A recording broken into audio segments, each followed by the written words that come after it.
Whoa! Hello, everybody, and welcome back to the Planet Film Network. I am one of your hosts, Sean Monk, And I'm your host, TJ Cornwell. and tonight we are a little bit later in the show, joined by my friend Tori, who is going to be joining us for our top 10 films of 2024. It's working out a little bit of a webcam issue, so we will be bringing Tori in soon. But other than that, we will be talking a little bit of spoiler free on Skeleton Crew, the finale that just aired last night. What we thought about it, how we feel the show, kind of the shape of the show overall, while keeping it spoiler free. And then, we're just going to go into a couple other things. Probably talk a little bit of honorable mentions before, if we still need to wait on Tori a little bit longer, because I know I have plenty of honorable mentions this year. But we will get to that soon.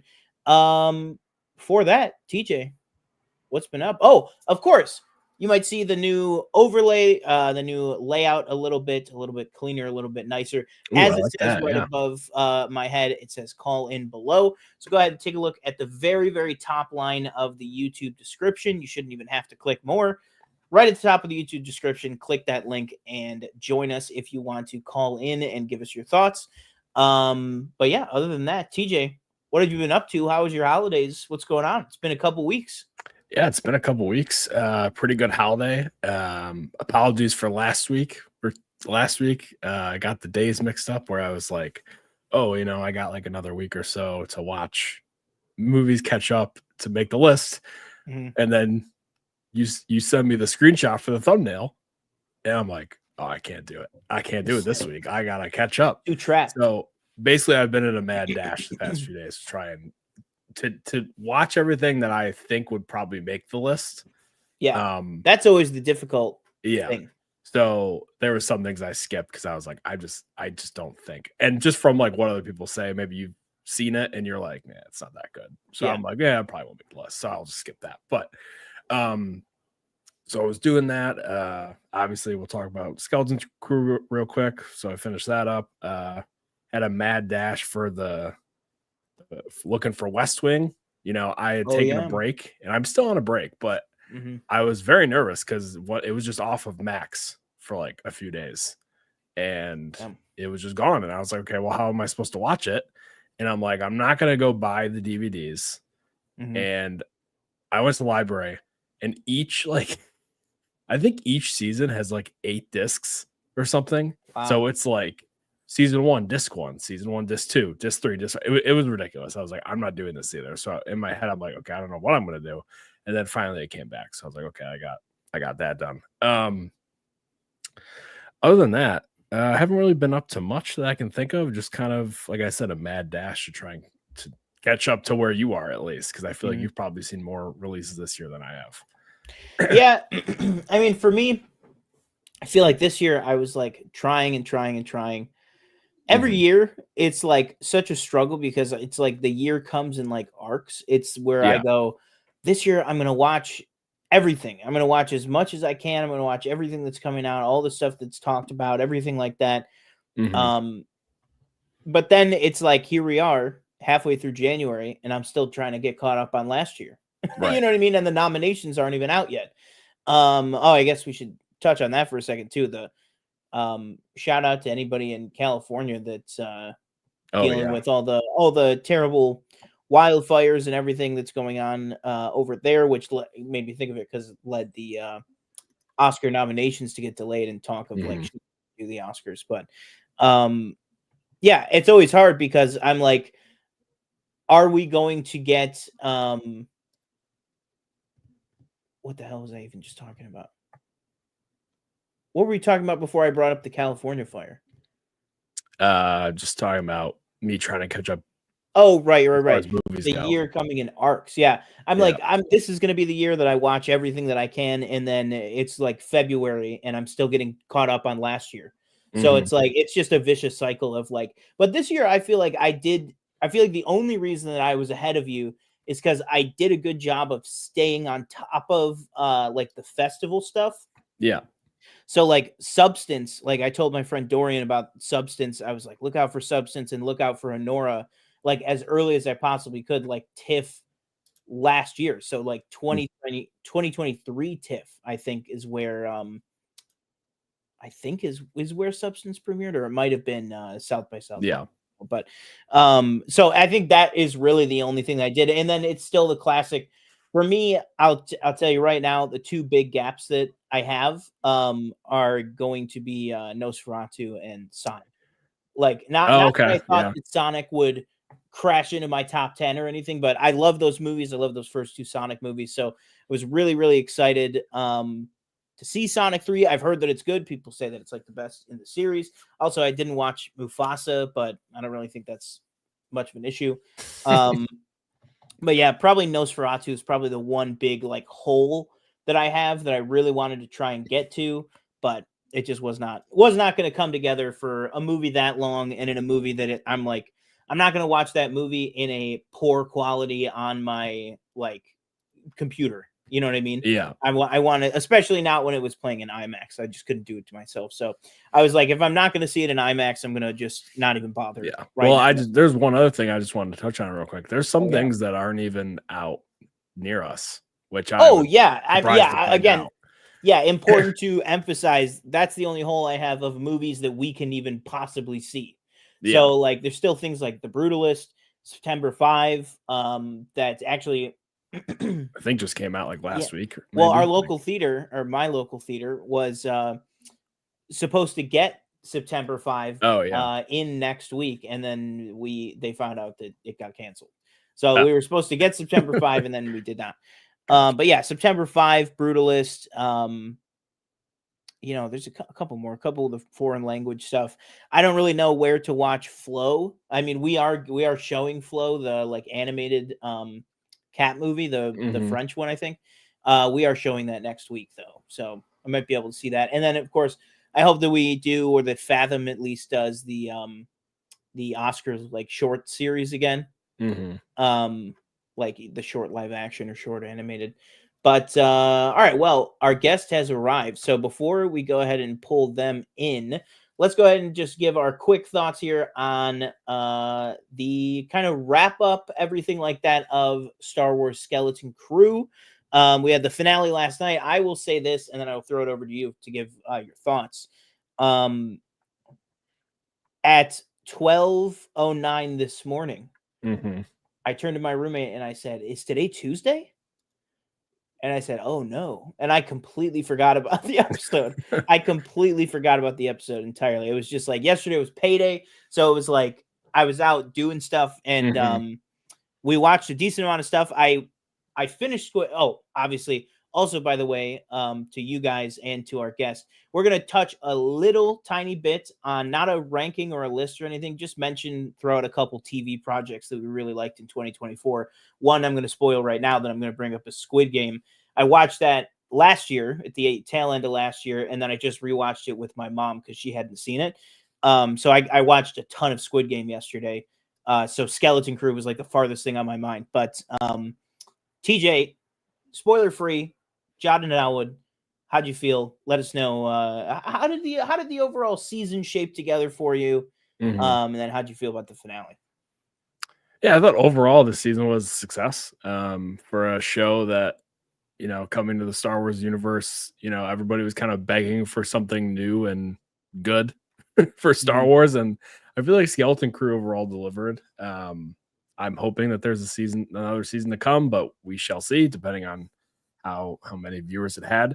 The finale I thought was solid for the most part. I think that throughout the show, they kind of built some things up bigger than they were, and I don't think the finale delivered on a few of those things. And you could probably guess what I don't want to.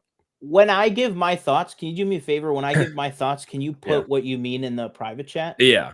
We're gonna start doing these shows third dimensionally, where we can talk without them seeing. I don't think it delivered totally. Okay. But as far as the characters, I love them all. Getting to learn more about a few characters' backstories was awesome. And I do want more. I want to know what happens. And the way it ends, it's kind of like, okay, like that's how I really went. That's how it ends. I'm waiting for like some post-credit scene or something. And it obviously never happened. So I think overall the finale was good. I just think that and I think the season was good.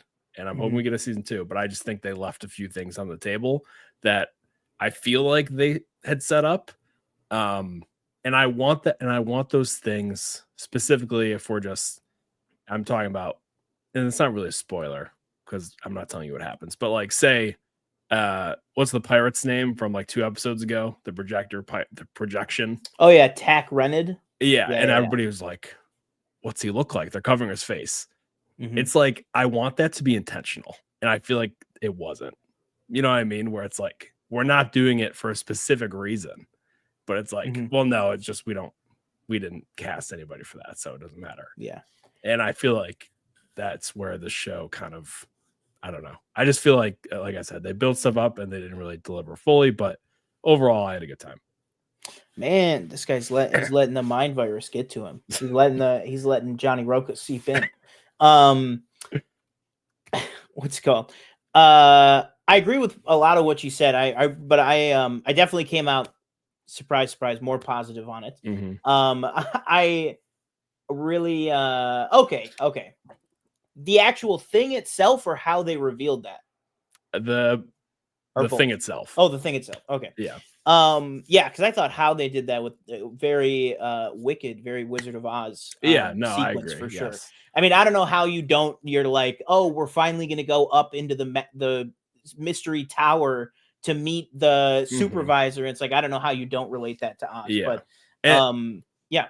Like, sorry, one last something that like bothers me and again, maybe this was us just kind of thinking that's what it was, and that's not what it was at all. And again, it is a kid's show. They're going on an adventure. But I just felt like there was another bigger story again to be told about the parents and the people working towards the great thing and all this stuff, where it's like we said, I think after the second episode, it's like this eerie-ish, Big Brother-ish feel. And they never really kind of, I guess it's just not that at all. Which again, maybe it's just you're adding too much into a show that literally is just like, no, these kids are going on an adventure and their parents have to, try and get them home, blah, blah, blah. So maybe that's just us like kind of adding on to it and stuff that's in there, but just something I thought maybe they could have added into the show, but they didn't really expand on it at all. I will say this, since we're keeping it spoiler free anyways, I will just say I really loved the finale. And we're probably not this weekend. I'm going to be out of town. Definitely, if we don't do it this week, next week, I think we could do, Skeleton Crew. Yeah, that's what we could probably do. We probably next week do like Skeleton Crew, Creature Commandos wrap up, and then like TV that we're going to look forward to in 2025, particularly given the trailer that dropped. I know our guest is waiting, but if you want to do a quick like 30 seconds on that after Star Wars, 100%. I will take this time to instead just say, to go back to what you said about it, I just think that, and I obviously don't mean this about you, because you definitely don't do this. Yeah. I just think that some people are putting too much on these shows. Yeah. Like, to me, I loved like I said, the actual show itself, I loved it. That's my thoughts on the episode. The show itself and like what it means for Star Wars, I loved that it was like, this is a show about kids versus pirates. But you know what would make an incredible trilogy of Alexander Freed novels? That all the At-Atten work stuff. Yeah. Give us a Severance-esque At-Atten novel trilogy. I think that would be like fantastic. And so for me, I just view, and I also think, and that's kind of my point to what you were saying, my point to what I'm seeing other people say, which is like, I'm just starting to think, why do we even need this show? And it's like, yeah, what I think to that is this not what we wanted? Is this not what people demanded from Disney? Is the movie should be big and the shows should be things that don't have to be movies. Yeah. And it's like, well, that's exactly what the show was. And then there's people going like, well, I wish Luke did show up. Maybe Mando should have shown up in the finale. And it's like, I just think that I think the show very intentionally was not that. And as for the Tak Reddit thing, I do think it was intentional. That's probably like a season 2 thing that we might not get. If they yeah. get Well, one. that's what I mean. I think it might not be, because I think you could definitely see a place where maybe this mystery, that would be the classic thing to do, is this mystery goes deeper than we think. It's like Wim. They already said, which I think would be super smart, if they do a second season, it's not going to be like it's the next day. They're like, the kids are so much older now from when they filmed this, with the strikes and the pandemic and stuff. It's been, 3 years since they cast these kids. So they were like, a season 2 would be down the line. So it's like, maybe things are normal, and then, something is uncovered where Wim does that. Or maybe your inciting incident could be like, maybe it's their graduation. It's like, hey, these kids that you tuned in and loved watching when they were middle schoolers, they're about to start their adult life and their adult journey and stuff. And I think that would be a really cool place to kind of pick up with these characters. And then, kind of touching on, like I said, with the Severance-esque like novels, I just really hope that all of this storytelling continues. You know what I mean? I hope we get Old Republic novels that go into these 9 mystery planets. We don't even know what the other planets were for. We don't necessarily know that they were all mints. So I just think that stuff would be really, really interesting. All right. Next up here, what do you think about this Daredevil trailer? This crazy trailer that came out. Really quick thoughts, 3 seconds. Thought it looked great. I wonder what it looked like before they started reshooting everything. Yeah. And yeah, I just thought it looked really good. Yeah. I thought there was a lot of cool shots too. No, I agree. I think it looks really, really good. I was not expecting it today. I know there was a loose rumor that like they were going to release it the other day, but because of the fires, they like held off on any promotional stuff. But I just thought it was really, really great. I actually still have not, because I was at work today and then I came home and was setting up this. So I did not have a chance. I have not watched it on my TV is what I'm trying to say. So I'm excited to watch it on my TV after this, but really, really liking what I'm seeing. I'm liking the mystery, the pace of it, the brutality, and all the characters coming together that, some old ones and some new ones that I think are going to really make it a fun watch. So yeah, very excited for Daredevil. All right, because we know how long these can go, we are going to start getting right to it. And with that, I am going to introduce to the show someone who's become a good friend of mine in recent times, and someone who has a deep love for Ethan Hunt, as I do. And that is Tori Willick. Welcome to the show. Can we hear you? Hello. Very nice to be here. Boom. All right, perfect. We can hear you. We can see you. Awesome. So first and foremost, I'm just going to throw it right to you, right on the spot. What's some of the best TV that you've seen this year in 2024? Could be new, old, whatever. Okay. Obsessed with the show Kevin Can F Himself. I feel like it had a very cool blend of the sitcom and drama. I don't know if either of you have seen it. Danielle actually loves that show. She really liked that show. Oh, really? She watched it, yeah. Boom. That's from Schitt's Creek, right? Yes. Yeah, I forgot her name. Yeah, she's really funny. I have not seen it, but I've heard nothing but good things of that show. Yeah. And then like I said, for me, Squid Game, which was right at the end of the year, but Squid Game was really good. I liked The Acolyte, Lock Me Up, but and then I thought, it ended this year, but Skeleton Crew I thought was really, really good. Agatha, obviously Agatha all along, huge hit for sure. I just think it was just a really good. Oh, The Penguin, obviously. But I don't want to take them all. What do you feel, TJ? Just throwing out there off the top of my head, The Sympathizer from HBO that I thought was a good time. Mostly Robert Downey Jr. playing like 5 different roles. I thought that he was really good in it. Yeah. And then I'm with you on, Agatha. I thought was really good. Penguin, obviously. And Shogun was this year. Man, I still haven't gotten to it. Oh, you know what? I'll give a shout out to the Bear season 3. I really liked the Bear season 3.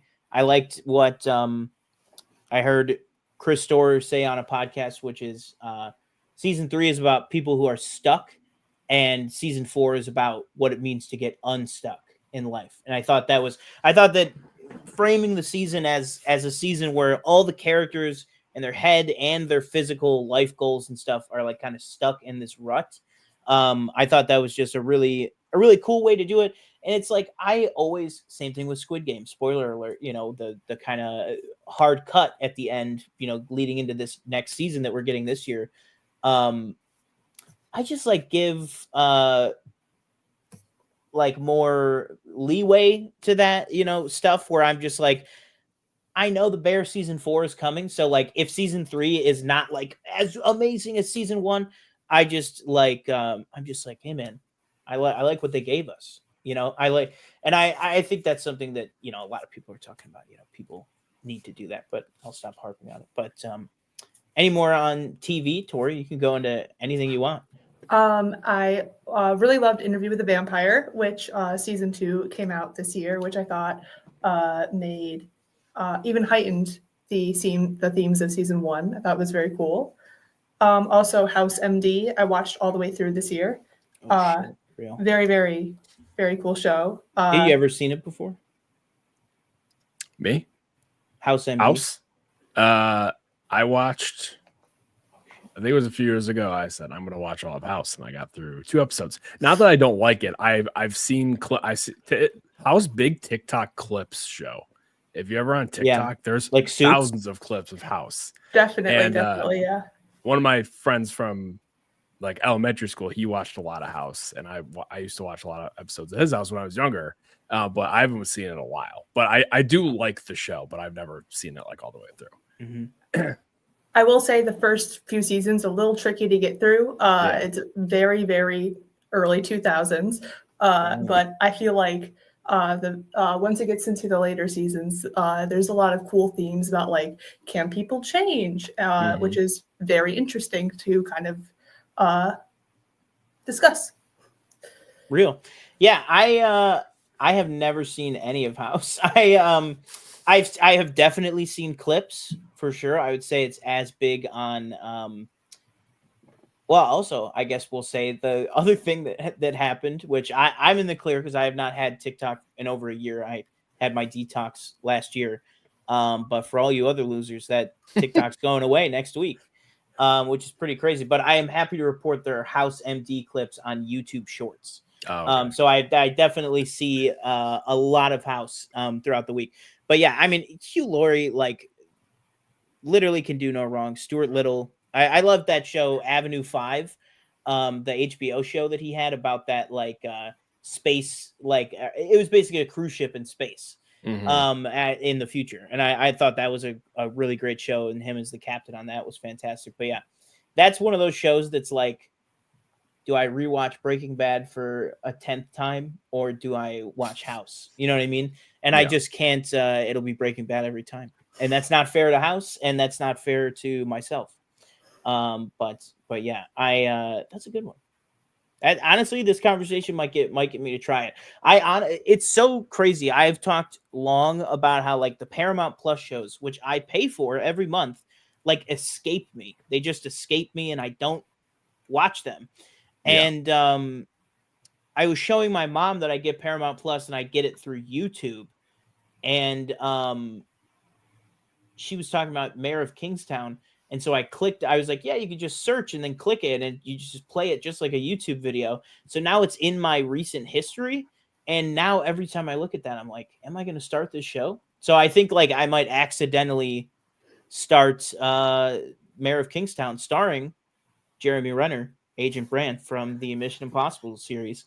All right, let's go ahead. We are going to transition over here to our list, but first we have our first caller of the evening, who I hope and pray has his microphone working, and that would be possibly my friend Austin. The we man, hear the you. myth, the legend. There we go. There I am. Calling in.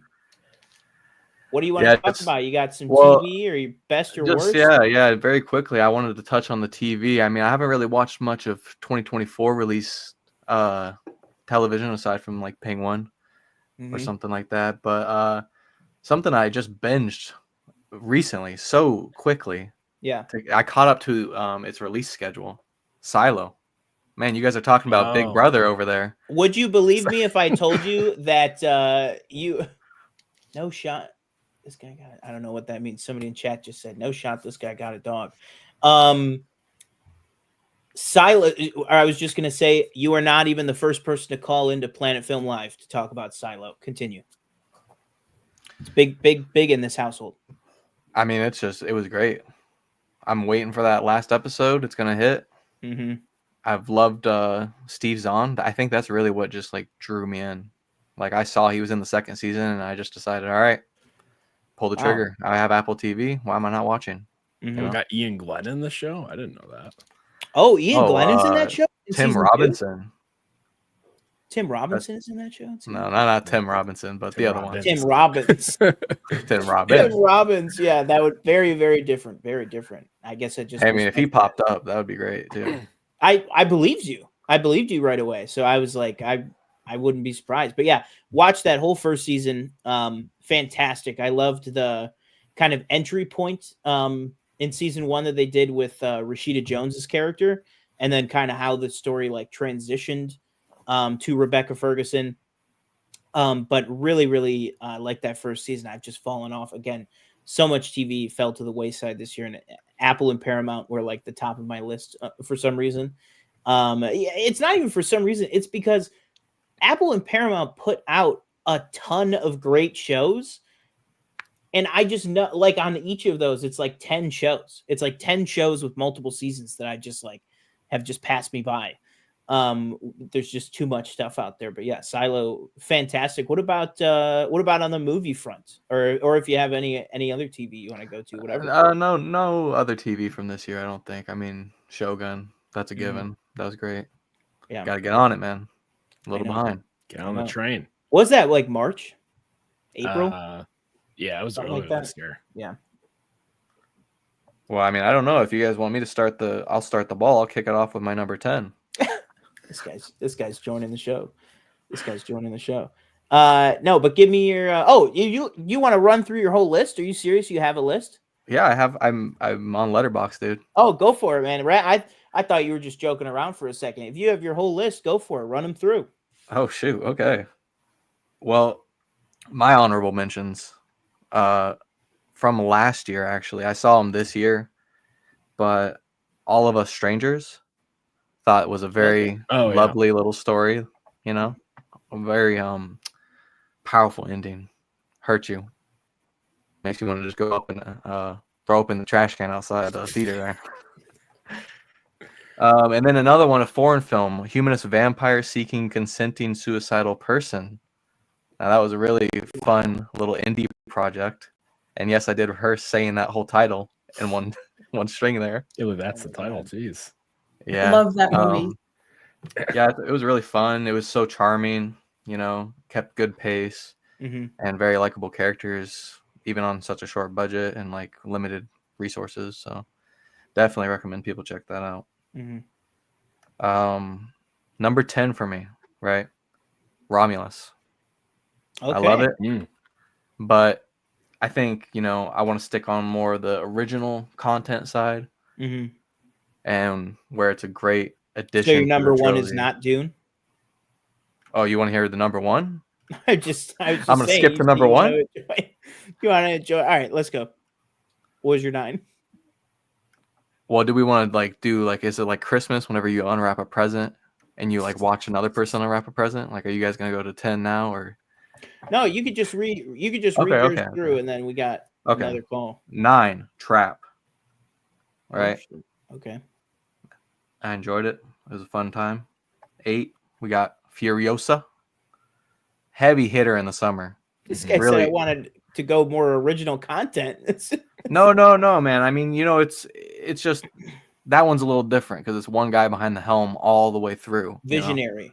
Yes. A brilliant mastermind, some would say. 7, I know it's pretty low for some. Anora. Okay. 6, we got The Substance here. It kind of fell flat for me on the first viewing, but every time I've thought back to it, I always am just so much more fond of it, really. Grows. Yeah. 5, I watched this one so late. I saw The TV Glow.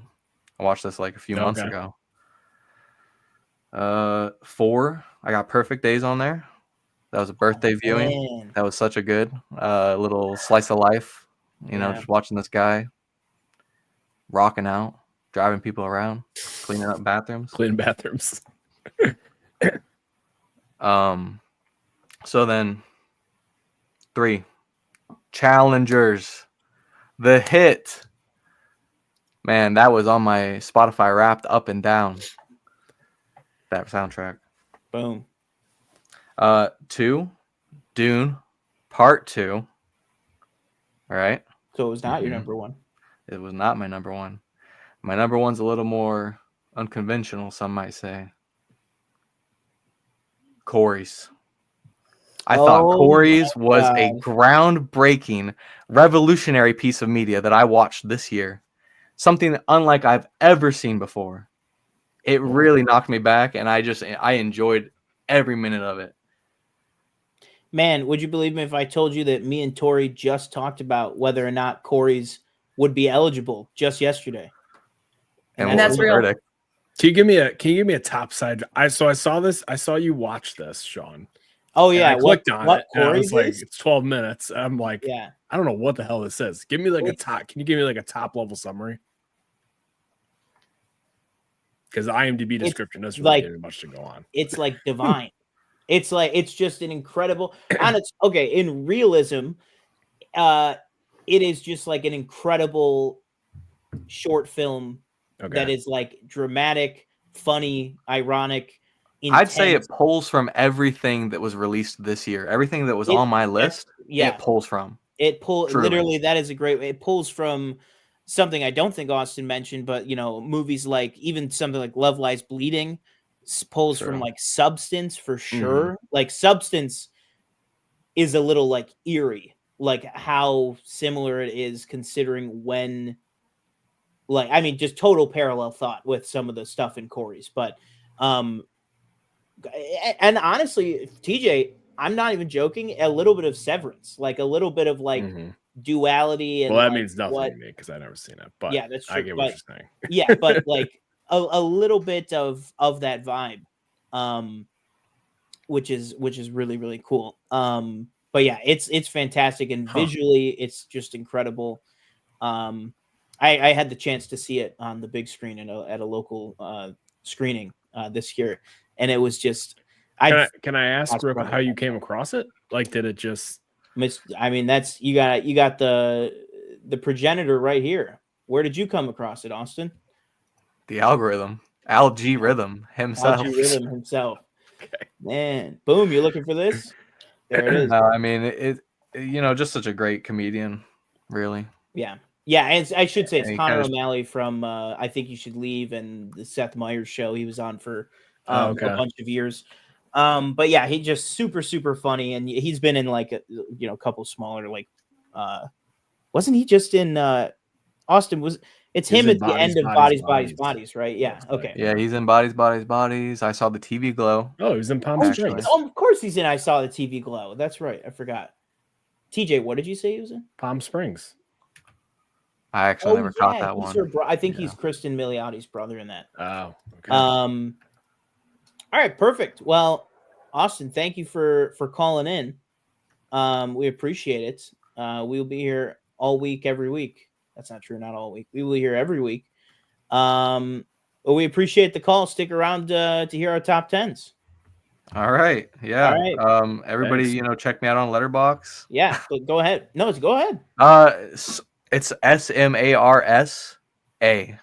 So I got my list up there for 2024. Top T-10-ish is the name. So yeah, All right. Well, good luck for the rest of the show, why did guys. Sean Connery go to Wimbledon? Beats me. To watch some tennis.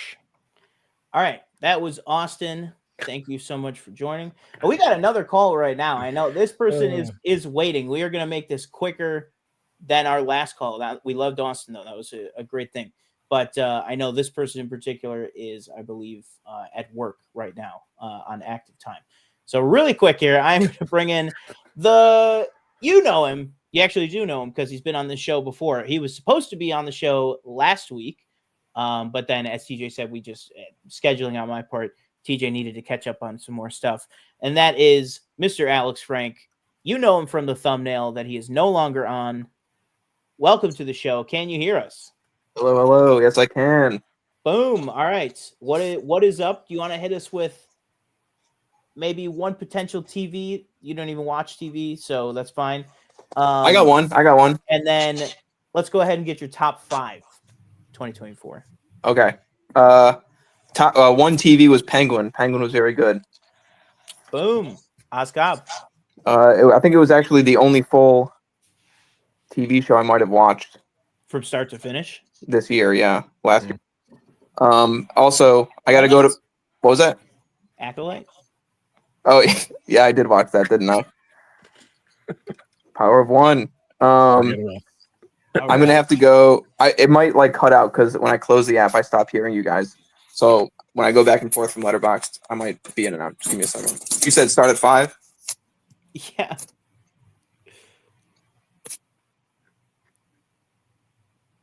And this is. Let's see. Can he get a screenshot? All right, are we back? Yeah, while you're doing that, we're good. Austin on his way out, he threw in our private chat here another, I'm guessing, honorable mention, which is Cuckoo with Hunter Schafer. All right, Alex, take it away whenever you want to. And you don't have to you don't have to scream it out. We're not in that big of a rush. Oh, but sorry. no, you're okay. Okay. Honorable mention that didn't make my top 10 list, but I want to mention it here, was this movie called They Call Her Death. It was like a revenge Western. I saw it at a film festival, very small local film festival, but it was very good. It's like 100 minutes, and it's shot on 16 millimeter film. Very low budget Western, but it's very cool. My real number 5 for films, as of now, is Nosferatu, but that might change. It feels weird starting off with that one at 5. Number four is going to be Love Lies Bleeding. I thought that one just like holistically was amazing. I love.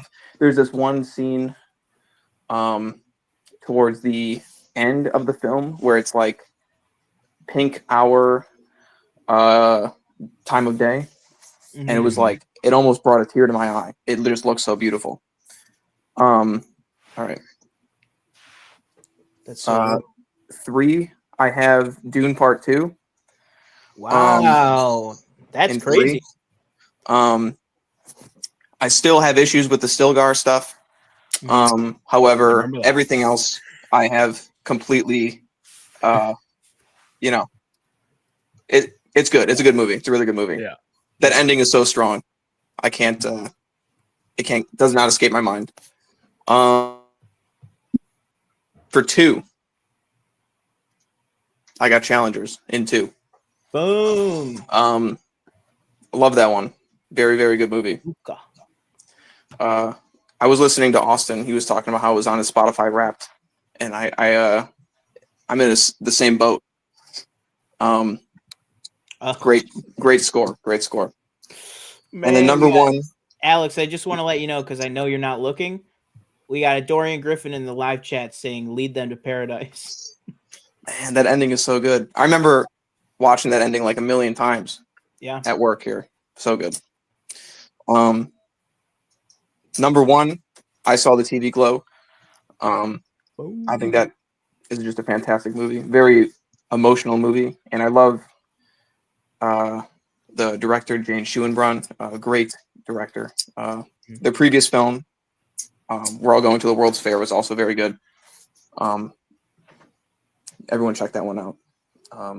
Great score in that one as well. That one just had it all, where the other ones, well, they all kind of had it all, except for Dune. There you go. This guy hates Dune. Hates Dune Part 2. You heard it here first.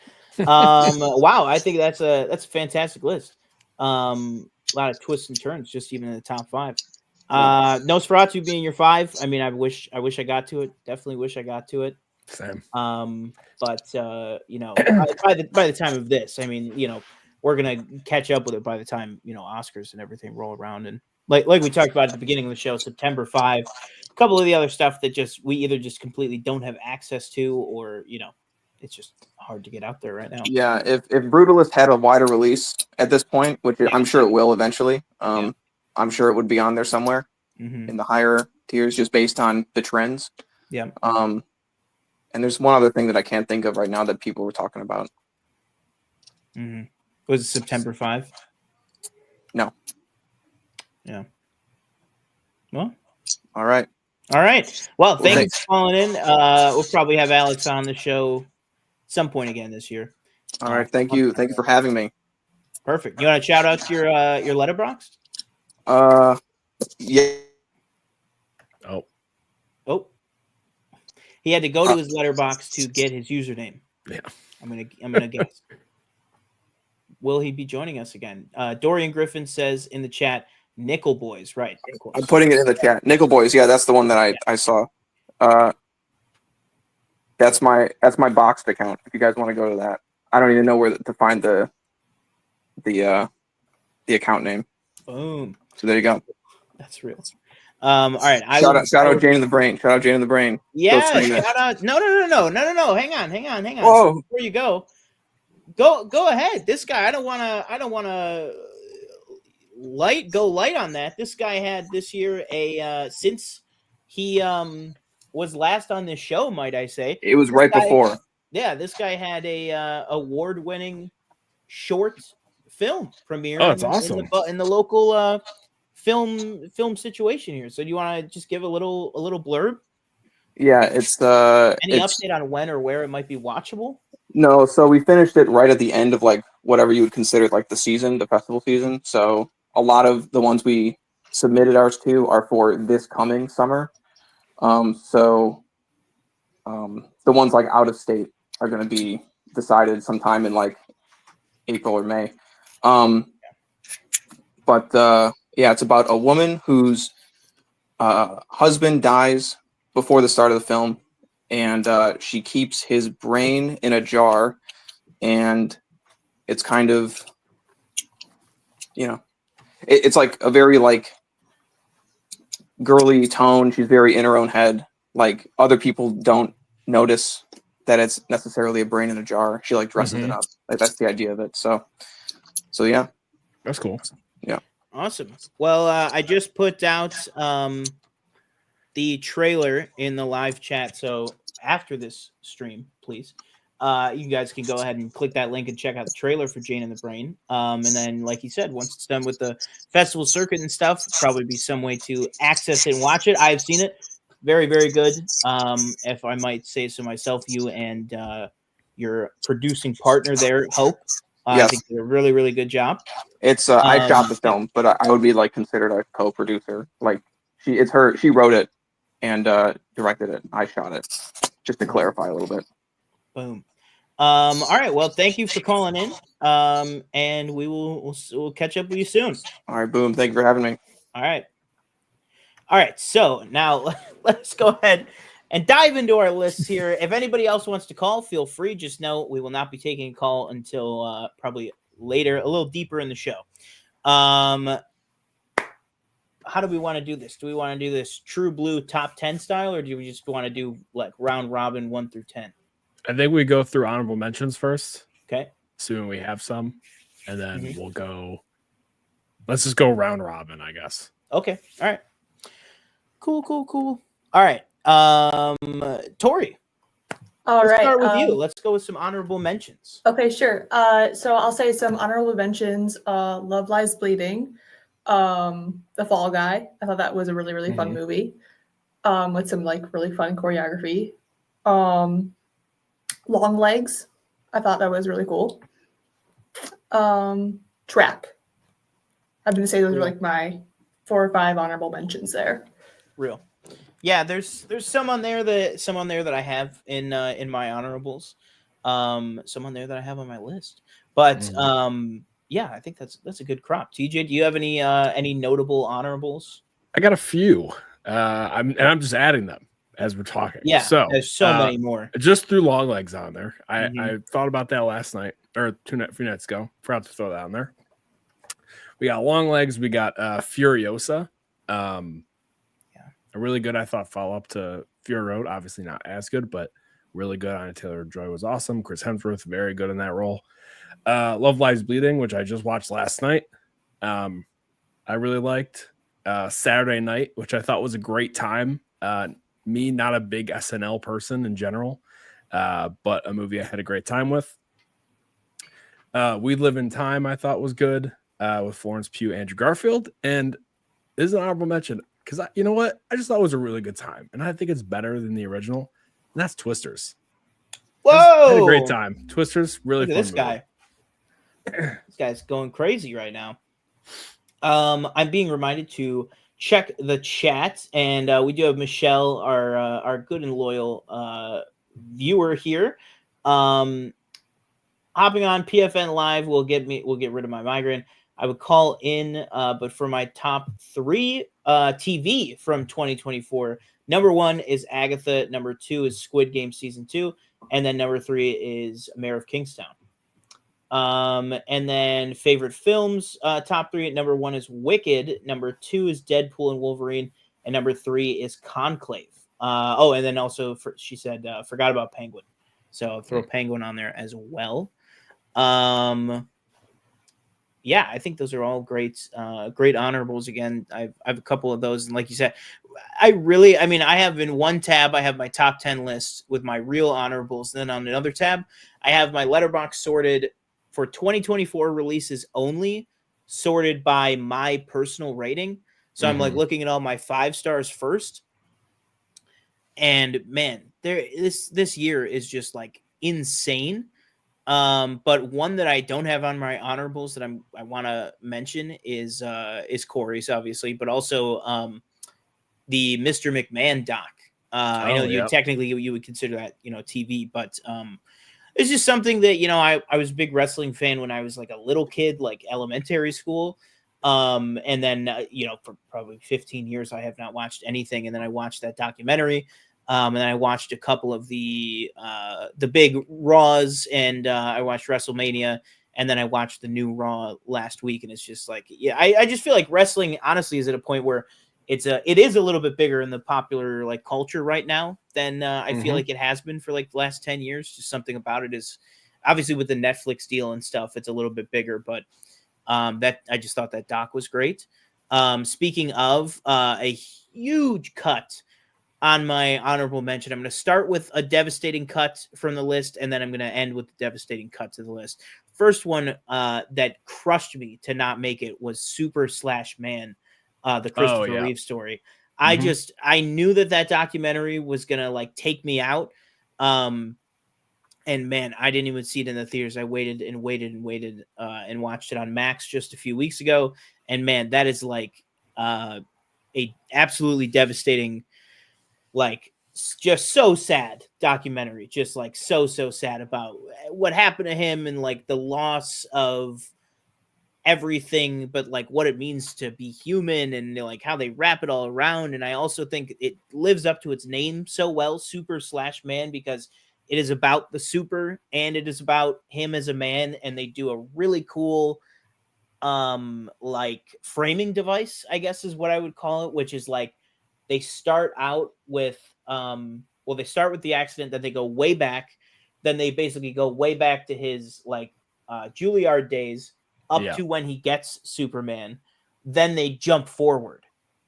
And then they jump forward to and then it's like he gets the role of Superman and nothing can stop him. And then they jump back to the present day, or the present day is the early 2000s.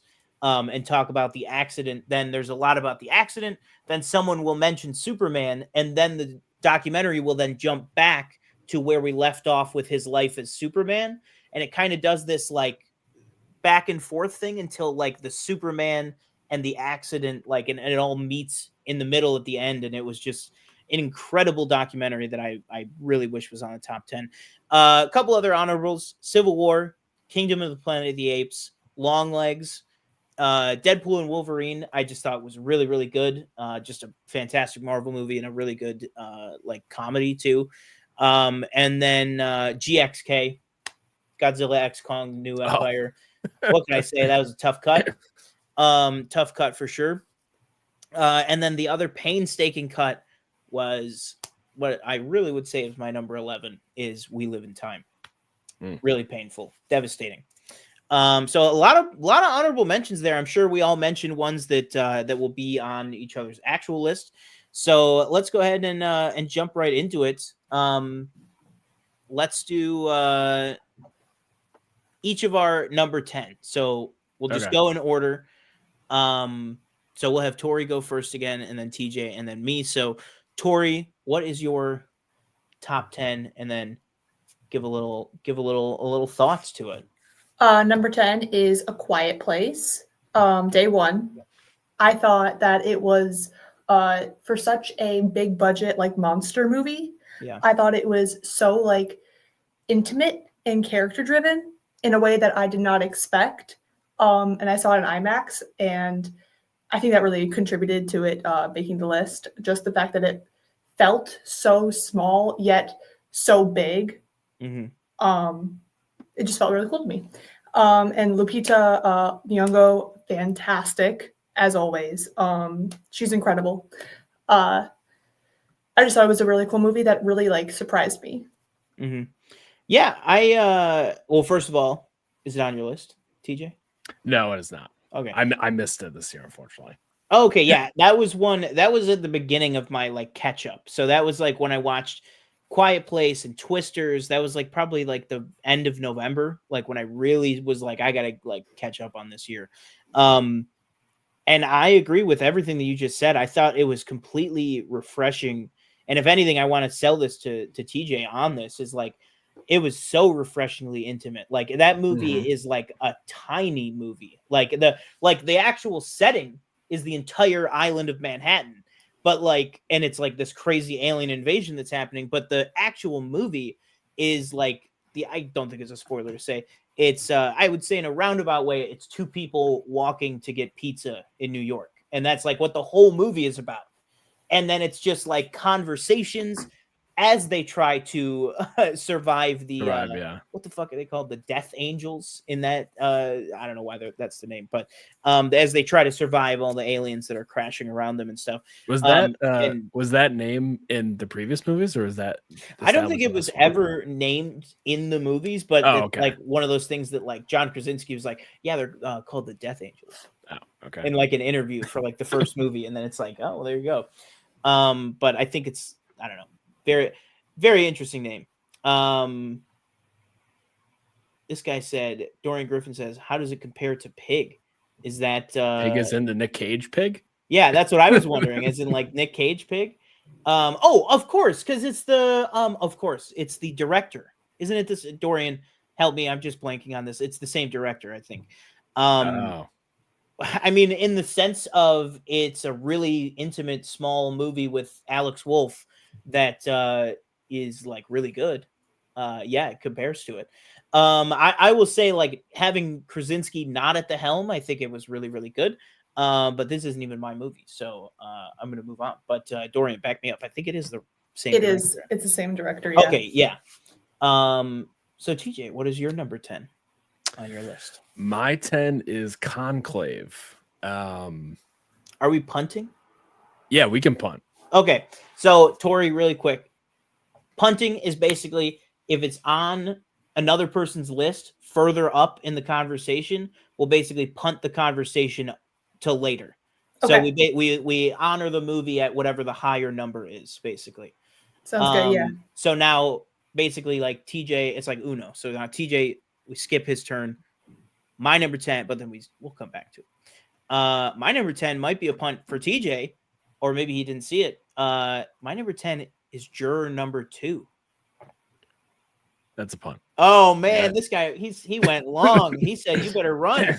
Oh man. Okay, well, 2 punts in a row. Tori, what is your number 9? My 9 is Conclave.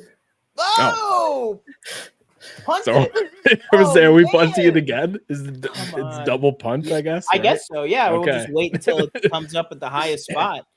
That's so my 9. What's your 9? So my 9, I don't know if it's on either of yours. You might have both mentioned already. My 9's Trap. That's an honorable for me. Honorable lunch. Okay, Yeah. neither on the list. I just thought Trap was a really good time. You know, is it a perfect movie in any way? No. But I just remember sitting down in the theater watching it, smiling ear to ear the entire time. Just, you know, is it a little too goofy at times as well? Does Josh Hartnett lay it on a little bit thick? Yes, but I just thought he did a really good job with it. I wouldn't say I'm the biggest M. Night fan. I kind of go back and forth. I haven't seen like The Village or Signs. But what I have seen of him, I have really liked, maybe except for trying to think. No, I've seen. Okay, now I liked Unbreakable. I liked Glass. So maybe that was the last one I kind of started and stopped. Here you go, TJ. Michelle says, I loved Trap. Can't wait for the sequel. There has to be one. Yeah. What's next for The Butcher? I just thought everybody I think that was kind of maybe at the end, maybe we could have just wrapped it all up in a nice little bow. We didn't really have to leave an open ending like that kind of, but no, I had a great time with it. And I was just, honestly, I'm just really surprised thinking back, like when I was making a list, I was like, yeah, Trap's gotta be on there. Like I just had a really good time with it. Yeah.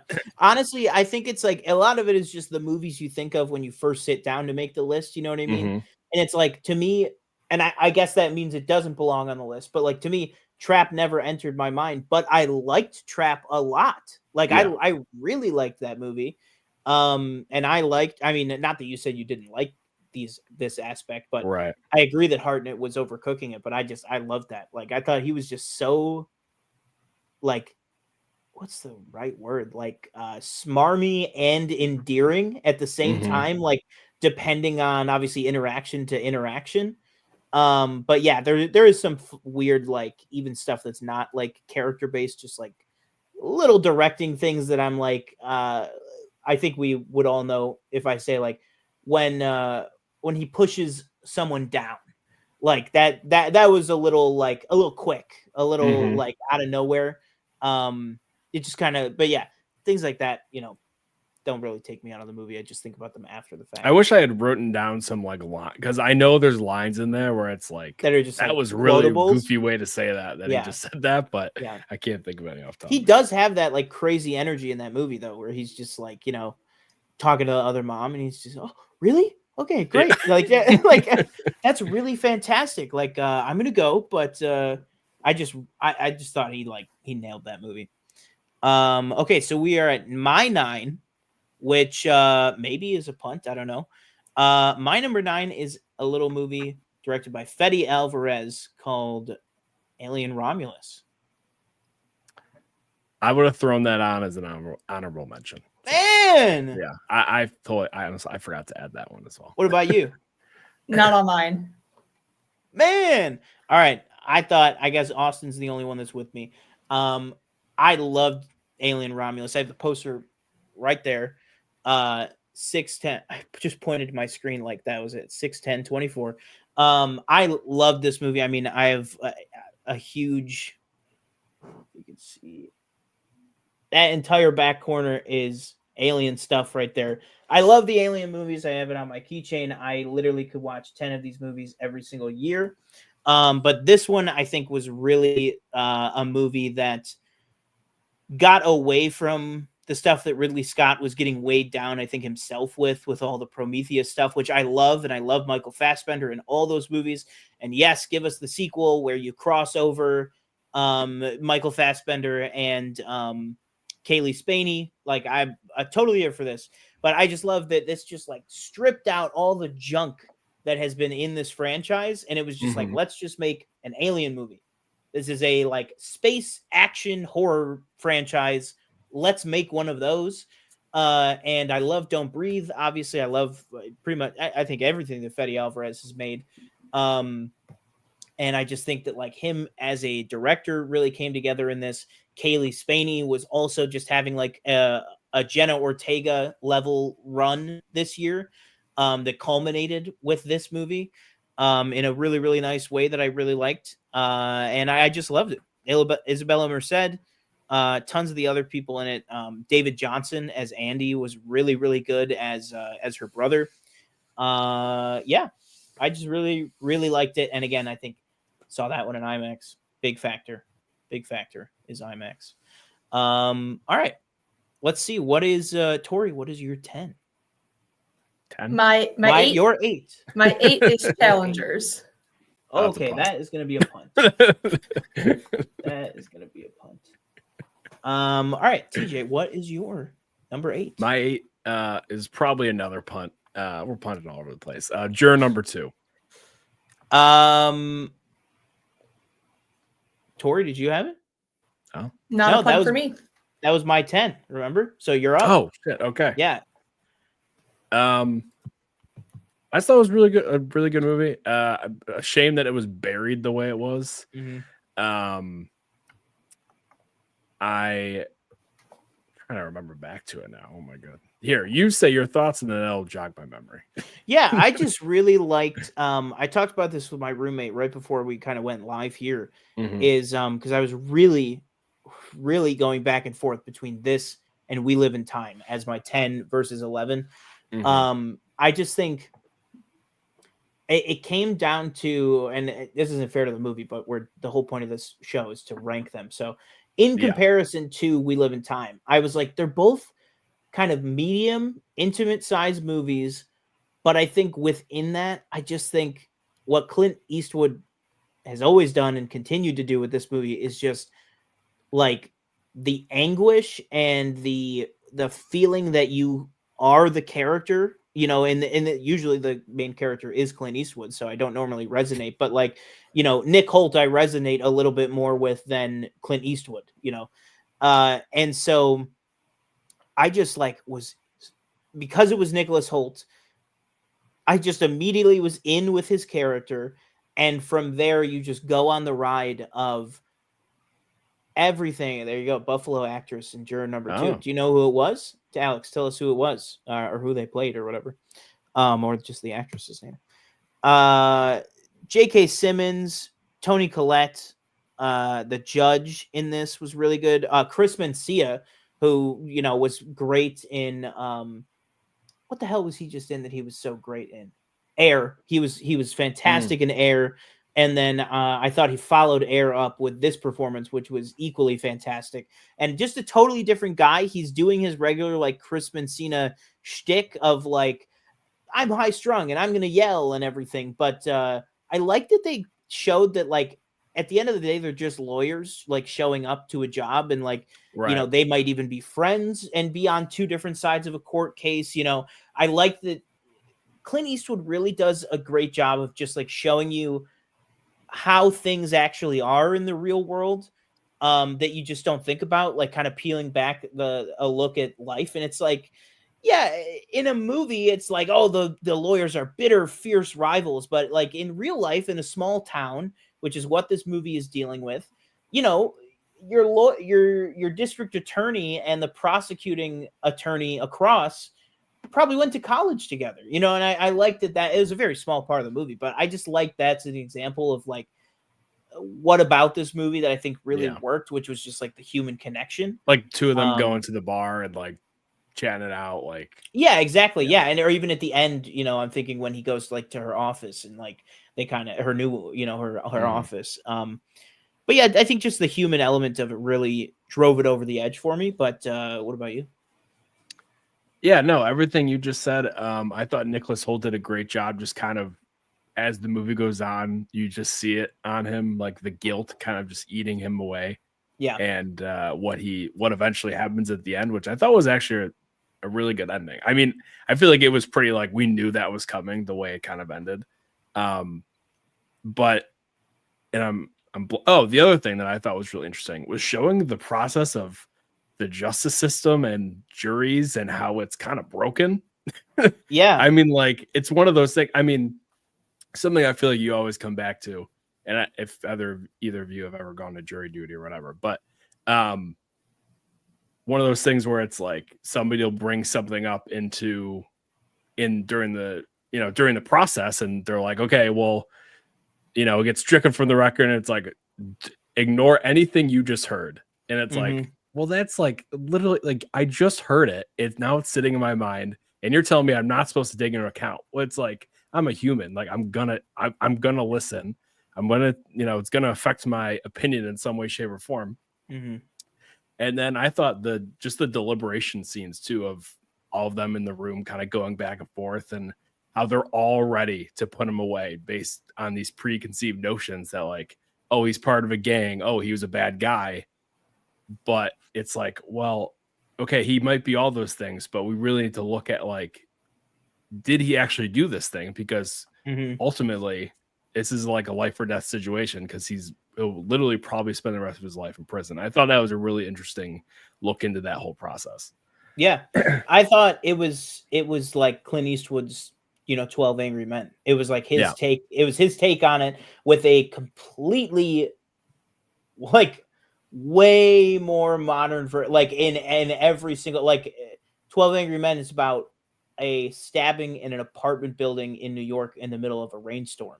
Like, this is also in the middle of a rainstorm, but you know what I mean? It's a hit and run of a girl who was in a fight with her boyfriend at a bar, and just this crazy, like, it's just, it's a story that you wouldn't even think of when 12 Angry Men was, originally written. And so I think that it's just like, it's an incredible modern update of it that obviously it's based on its own book. I'm not saying that it's, based on it or anything, but it's just another great story about how the jury process works in this country. And I think it shows that with 12 Angry Men, the system was just as broken, 60 years ago as it is now, just in completely different ways, and sometimes just the same ways, just even worse now, which is fantastic. But yeah, last thing I'll say real quick, just Danielle and I were watching it. It was literally making us mad, because, like, these people were like, well, no, he's guilty because, like, he's this, and that. And we're like, yeah, well, and they're like, well, look at the evidence. And meanwhile, you're watching, you see both kind of cases that they're giving for this guy, and why he's either guilty or innocent, from the defense and the prosecutor. And Toni Collette, like, her character, like, when she's presenting, Danielle are like, well, what evidence does she have? Like, there's really no, like, substantial evidence, where it's like, nobody saw where this guy went, nobody saw him drive away, nobody knows, well, like, all this stuff. And they kind of all take it as fact, and we're like, yeah, but there was nothing, like, it was very frustrating to watch. What I thought was interesting also was that at one point someone even said, I don't care if he's guilty. He left her to walk home alone. That's enough for me. Yeah, no, 100%. I think, damn, that was a straight quote. That's like a really good, Danielle in the chat just chimed in. Is that her first chat of the whole show? Yeah. Oh yeah, I think they said at one point, like, oh, what about the weapon? There was no weapon. Yeah. Well, I love that too, because it's like, it was just so, like, believable and well thought out, and just like the whole, maybe you would think that she was beaten because of how it is and everything, but then, and that was how I was feeling. But then they go into the stuff of, like, well, no, the way that her shoulders broke, it wouldn't be that. It doesn't actually make sense to be that. And so I just thought the way that it kept kind of peeling itself back was really, really good. And then I literally wrote, I don't know if is that going to come through the right direction? I wrote, this guy knows how to, anyways, it says, this guy knows how to end a movie. That was my review on Letterboxd. Which was fantastic. Also, I just put, for anybody looking to call in, I just want to reiterate, we'll probably take calls once we get up into the top 5 range. Click that link right there. You can call right in. Just enable your camera, or sorry, Jesus, let me get that right. Enable your microphone, disable your camera, and then we'll just pull you in as an audio caller. So you can just click that link I just sent right there, the StreamYard link. All right, somebody help me out. What number and who are we at? We're at you. That was your 8, so this is my 8. Yeah. I'm assuming a punt. My number 8 is a complete unknown. That's a punt. Okay. For me. Tori? No. Okay. Oh. Are you saying my number 7? Oh, well, I was just saying, you were saying it's not a punt? Not a punt for me, no. Okay. Go for it with your number 7. Yeah. My number 7 is Wicked, which I'm assuming is a punt. That's going to be a punt. That's going to be a punt. That's going to be my number 7 also maybe a punt for you, Sean. I don't know. Okay. And maybe Tori. Honora. Tori? Not for me. Oh, yeah, I knew that. Well, I will say, which is funny because I think this was for Austin as well. Honora was his 7. Honora is my number 7. Wow, look at that. Boom. Which I felt really bad about. So I'm really glad that it ended up at 7 on other people's lists. I'll let you go. Yeah, I watched it last night, I think. Oh, wow. It was like the last one I got in.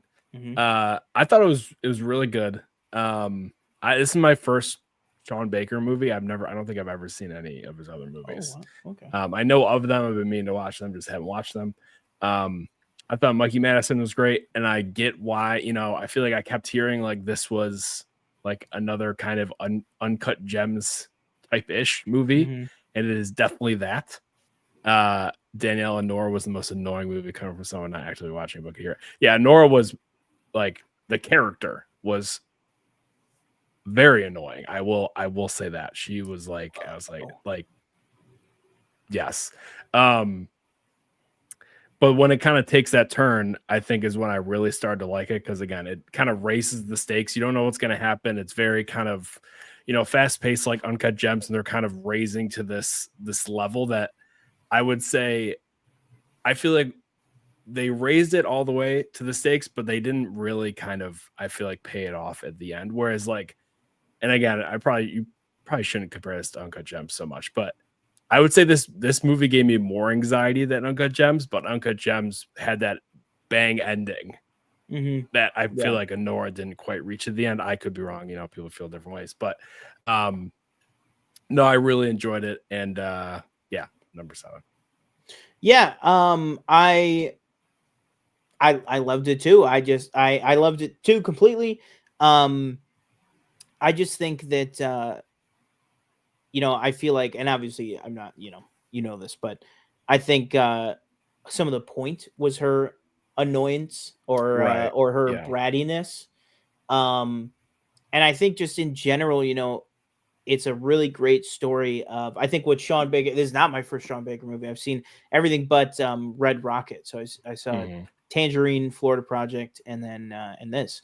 I think what he does in all of his movies is like kind of, again, we've say this about a lot of stuff, but the best movies are, and this is about the best movies of the year, it's taking a peek behind the curtain. It's getting into these lives and these lifestyles that, you don't really, he's almost more a specific niche of the lifestyles of people and lives that you don't want to think about.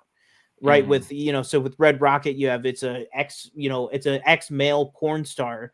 In Florida Project, it's, these people living in this old Florida motel in the projects that like, you're going to Disney. Part of the movie is about like, oh, here are all the tourists driving right past us type of thing. One of them stops and stuff. That's part of the movie is it's the people that are like looked over. And I think like New York City sex workers, same kind of thing. I think it fits that exact vibe that just slots in so nicely with the rest of his filmography. And again, just like I was saying for somebody else that I was saying it for, just like I was saying for them, I just think growing as a filmmaker in every single one of his movies to the point where, they just keep getting bigger, broader, and better because he's able to maintain the focus of what he's trying to achieve. And so that on a filmmaking level, I just loved it for that. And then I just think Mikey Madison as Annie is like just an incredible performance from somebody who I already really Mhm. loved, just from the small stuff that I know her from. Really liked the movie. Honestly, it was so hyped for me. It was a movie that met the hype. I would say a little bit exceeded the hype. And then as I've watched other things, it's like settled in really nicely to just be like, I just really love this movie from this year. So yeah, happy that we both had it on our list. Yeah. I guess some people just don't get it. But what is Tori? What is your number 6? My number 6, this is going to be a bit controversial here. Lisa Frankenstein. Whoa, Nice, go for yeah. it. Go for it. I love Lisa Frankenstein. Like the first viewing, it was so fun. It was so campy. I'm a sucker for that kind of vibe. I really loved how, like, a big part of the movie was how Dylan Sprouse's character would like take body parts of people that were actively like disrespecting the I don't even know her. I don't even remember her name. The main character, Lisa. and that's embarrassing. They were actively disrespecting her, and like he would take those body parts and use it in a way to honor her almost. I thought it was very, very fun. I like when movies and shows will like play with genre a bit. So I liked how this was kind of a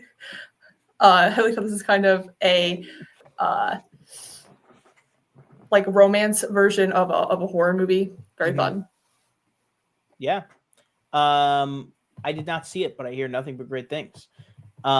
It's Zelda Williams directed that, right? From Robin Williams' daughter, I believe. Zelda Williams, yes. Yeah. She is in the Super Slash Man documentary because Robin Williams, Christopher Reeve, tight homies. He's talking about Uncle Chris. And I was like, just talk about Lisa Frankenstein. No, but yeah, I just I did not see that one. I definitely want to get caught back up with it. I like Catherine Newton. I obviously like yes, boom. Well, not my Cassie Lang. I would say I think she's okay as Cassie Lang, but I know Danielle has very strong feelings about Catherine Newton. But yeah, I want to see it. Cole Sprouse, obviously legend of the game, some of the best to ever do it. So I'm excited to see it, but alas, I have not seen it. But I think it's a good pick.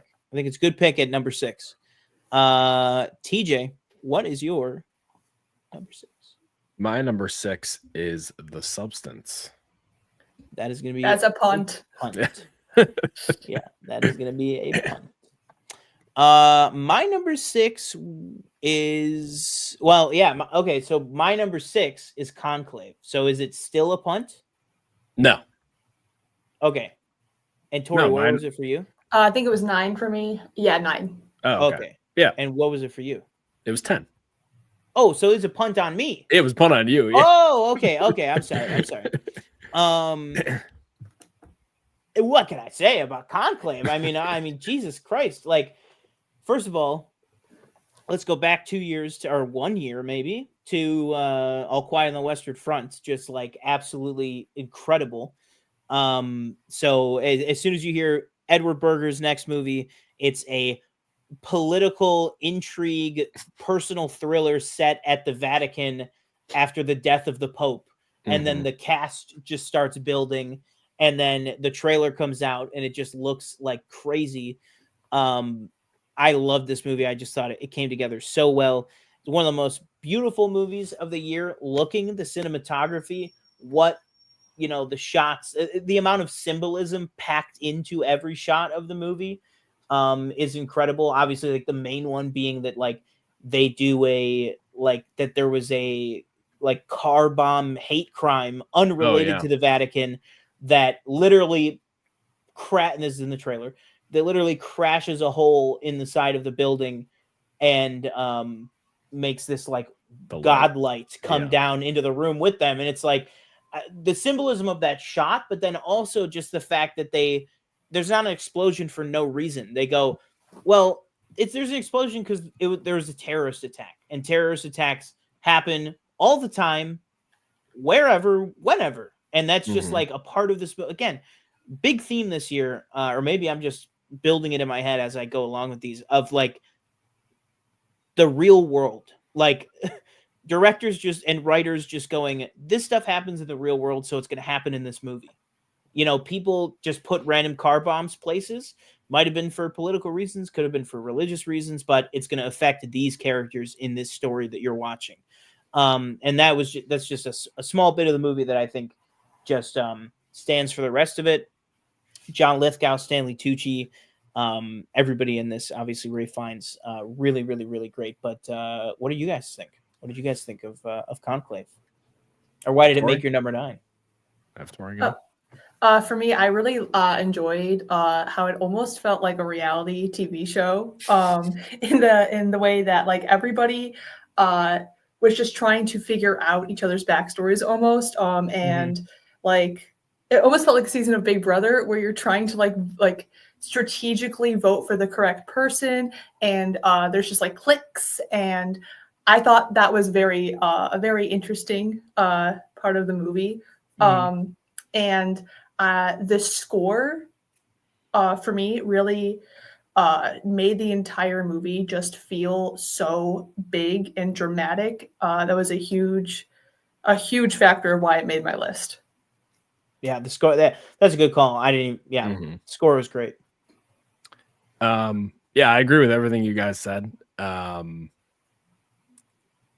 a sucker for like kind of a, you know, this type of movie, a talky, like kind of thriller type movie. And you know, all the characters kind of jockeying for position, like you said, kind of like a reality show where it's like we got to vote for the right person, and everybody has their kind of, you know, things that maybe somebody would or would not vote for them. Yeah, no, the score, the cinematography, everything I thought was amazing. Ray Fiennes, Stanley Tucci, John Lithgow, all amazing. Yeah, it was really good. Yeah, sorry, somebody just texted me. There you go. Somebody just asking how to call in. Speaking of, and what you just ended on, really teased this up well. Michelle says, because you were talking about, you know, everybody has their own specific reasons why they maybe wouldn't be a good candidate, vice versa. Michelle says, I think for Conclave, it also has an underlying theme of what people may judge as a bad act usually isn't the worst act in the room. Yeah, I mean, I thought that was great. Just, again, the way that it kind of danced around and played with expectations, I thought was really, really cool. Like, for instance, you know, John Lithgow's character, based on your knowledge and previous films, you definitely think it's going towards one type of sin that maybe, you know, this particular, I would say, group of people are famous for. But then it's something completely different. You know, it's something completely different that you go, right, they all have sin, but it's not all just the stereotypical stuff. It's like some of these guys are just out for money. Some of these guys are just out for women, for, you know, they're for political power, that they maybe the Vatican isn't even the last stop on the journey of their career that they want to do, you know. You know, not everybody wants to be Pope, but some people want to use the power that the Vatican and that this whole system can give you. So I really love that. I love that it wasn't just, you know, they all weren't just like pedophiles. It was like, you know, just to call a spade. It was like just such a wide variety of everything. Real quick before we move on from Conclave, did you like the twist at the very end? Yes or no, TJ? Yes. Tori? I liked it. Boom. Me too. All right.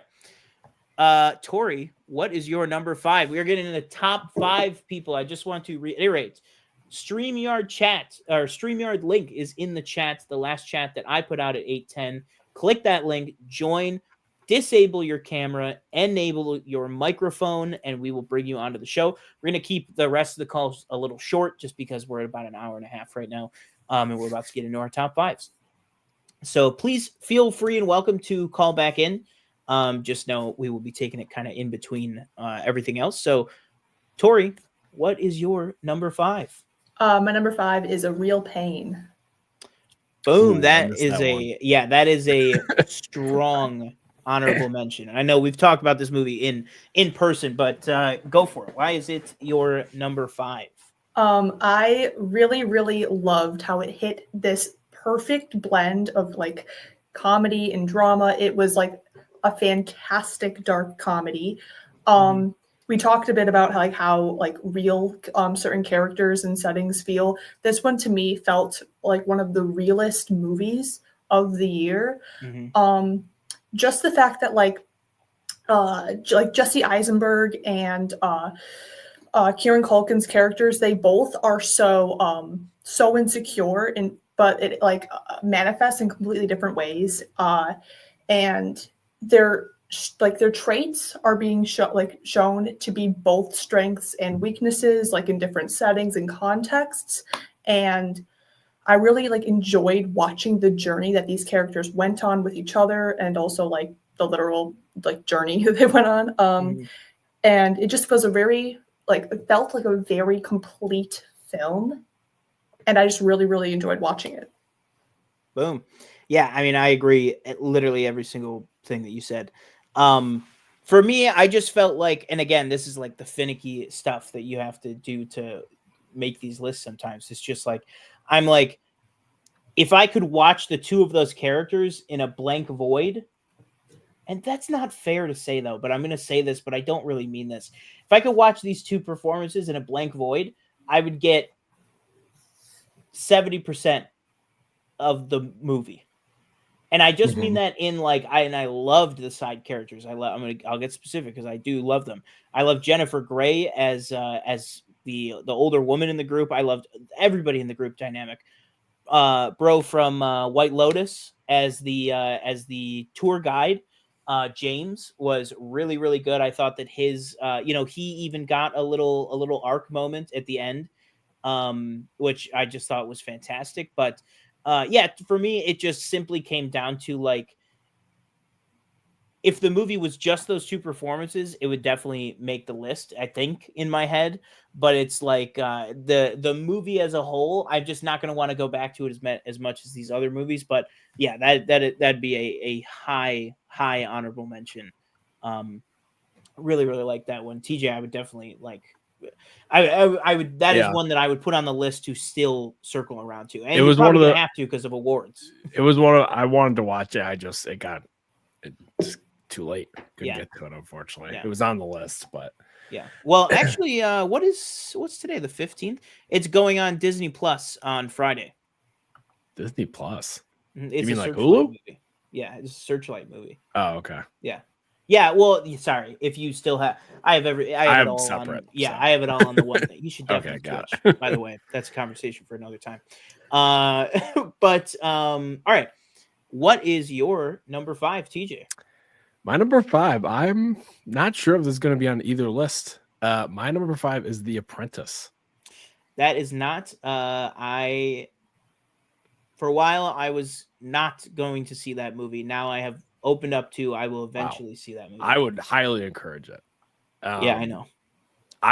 It was really. I was surprised how I was game all of October. I was real pumped in October. Sebastian Stan is just. I mean, he's just unrecognizable. He has everything down to a T that you would associate with that man in real life. I mean, the mannerisms, the way he kind of speaks, it doesn't really feel like he's doing an impression. It just kind of feels like he's just kind of morphed into this guy. And then Jeremy Strong as well as Roy Cohn. I don't know much really about Roy Cohn. The movie gives you a little bit more backstory. I did watch a 60 Minutes piece on him a few months back before I watched this. So I knew a little bit about him. But both of them together they're just amazing in this movie.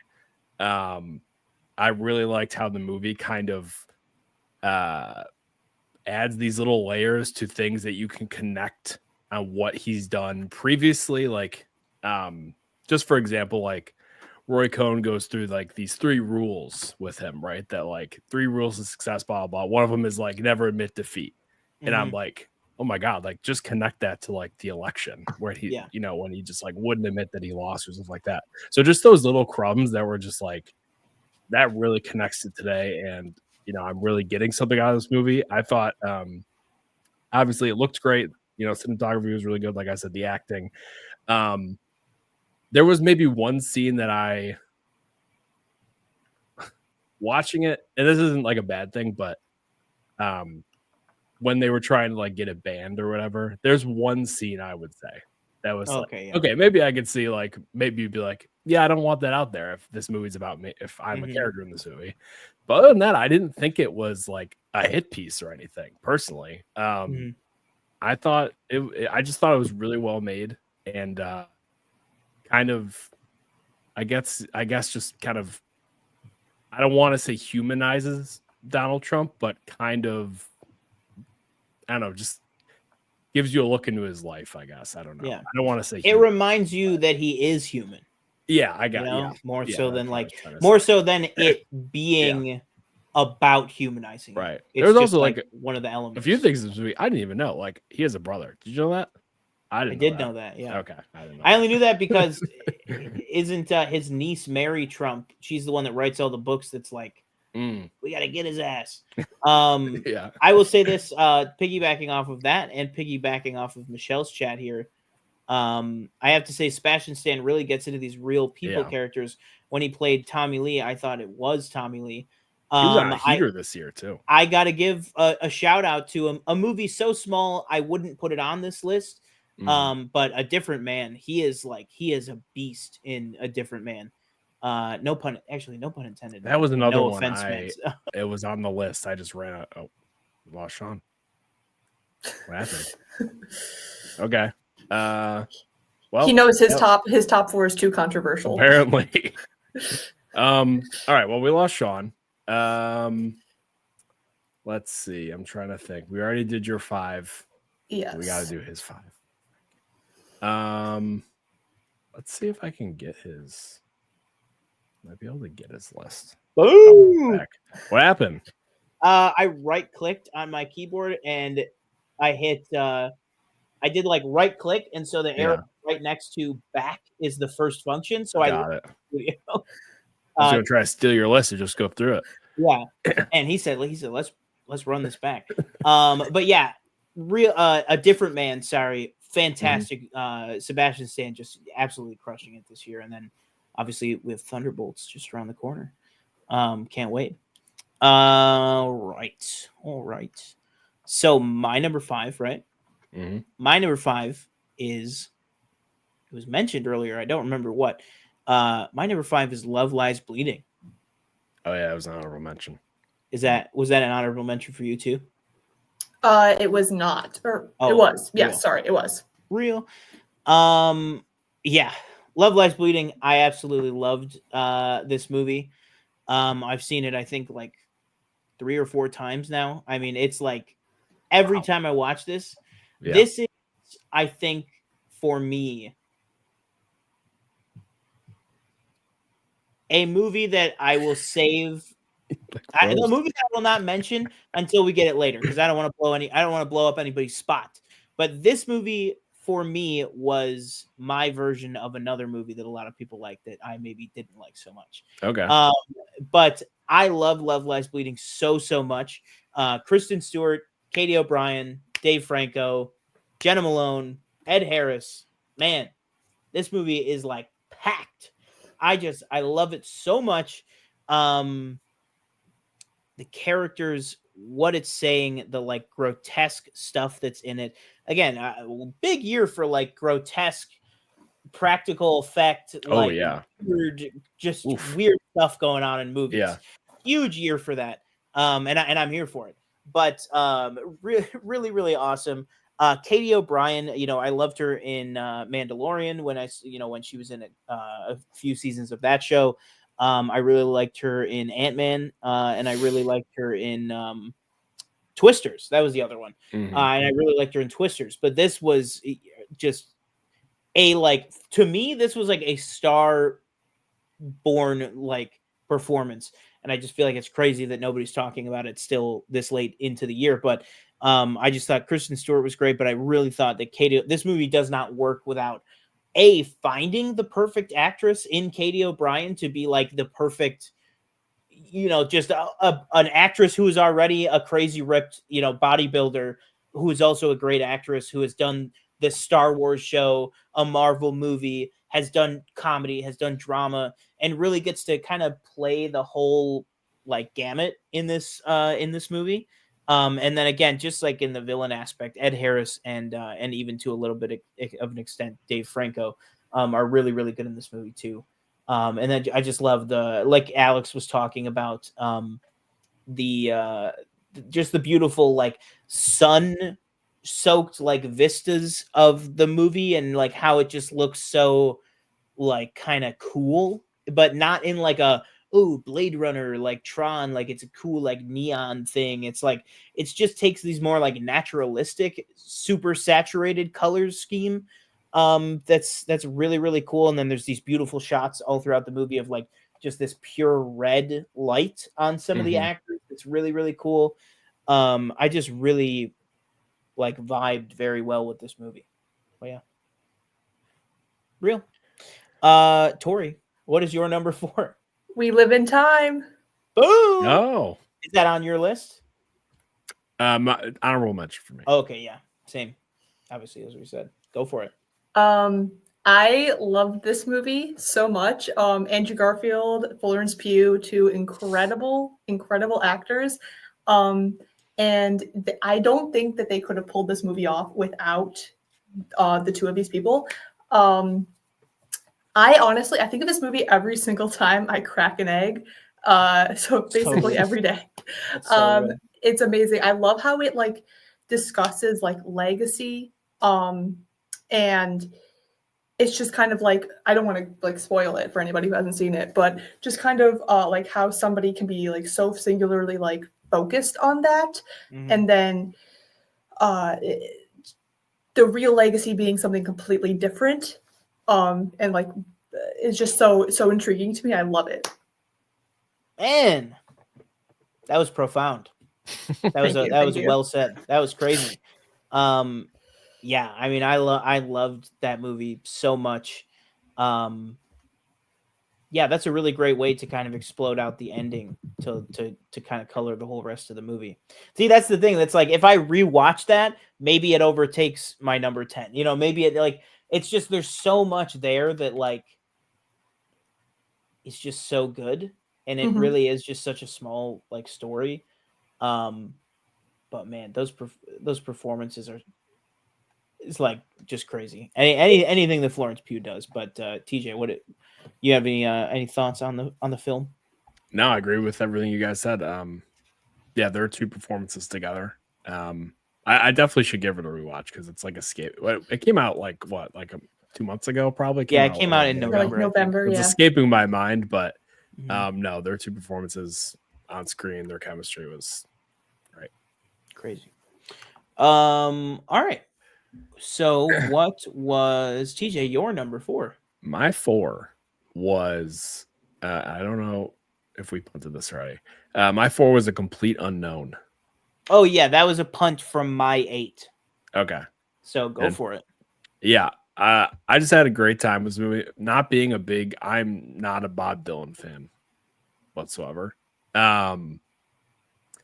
And so I really didn't know anything about him. And does this movie give you more information on him? Not really. Is it more of a concert movie? Yes, but I thought Timothée Chalamet just like absolutely nails this role.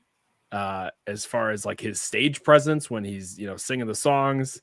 I really had a great time. And I wouldn't proclaim myself as a huge Ed Norton fan as well, but I thought he was like maybe the most likable I've ever seen him in a movie as far as playing this character. And this made me want to listen honestly to Bob Dylan. I had a really good time with it, and I didn't really know what to expect going in. And I guess, one of the knocks you can give is like, it doesn't really give you much more information on Bob Dylan. I guess you guys might know more than me, but he's known as like, he's a very mysterious person. Like people really, you don't really know much about him. And this movie doesn't really unknown. Yeah, exactly. Doesn't give you really much more info that maybe you're looking for, but I just think Timothée Chalamet just in this role just is amazing.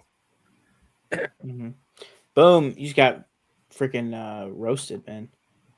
When TJ said that Complete Unknown doesn't tell you who Dylan is, it's because that is literally who Dylan is. He is an enigma. I know, but that is the knock that some people have on it. And it's like, it doesn't really add anything new that you didn't already know, which is fair, but like, yeah, I don't know. And I like people, like, I'll say something I said before I ever saw this movie, which was about that. I think I was watching an episode of FYC, and it was either Perry or Mance was talking about it. And they were basically, it was Perry. She was like, you know, coming out of this movie, it's like he still is a complete unknown, but that's because it's based on, and it even says there, it's based on the novel Dylan Goes Electric, which is really what the story is. You know, that's what the movie is about, is him going electric.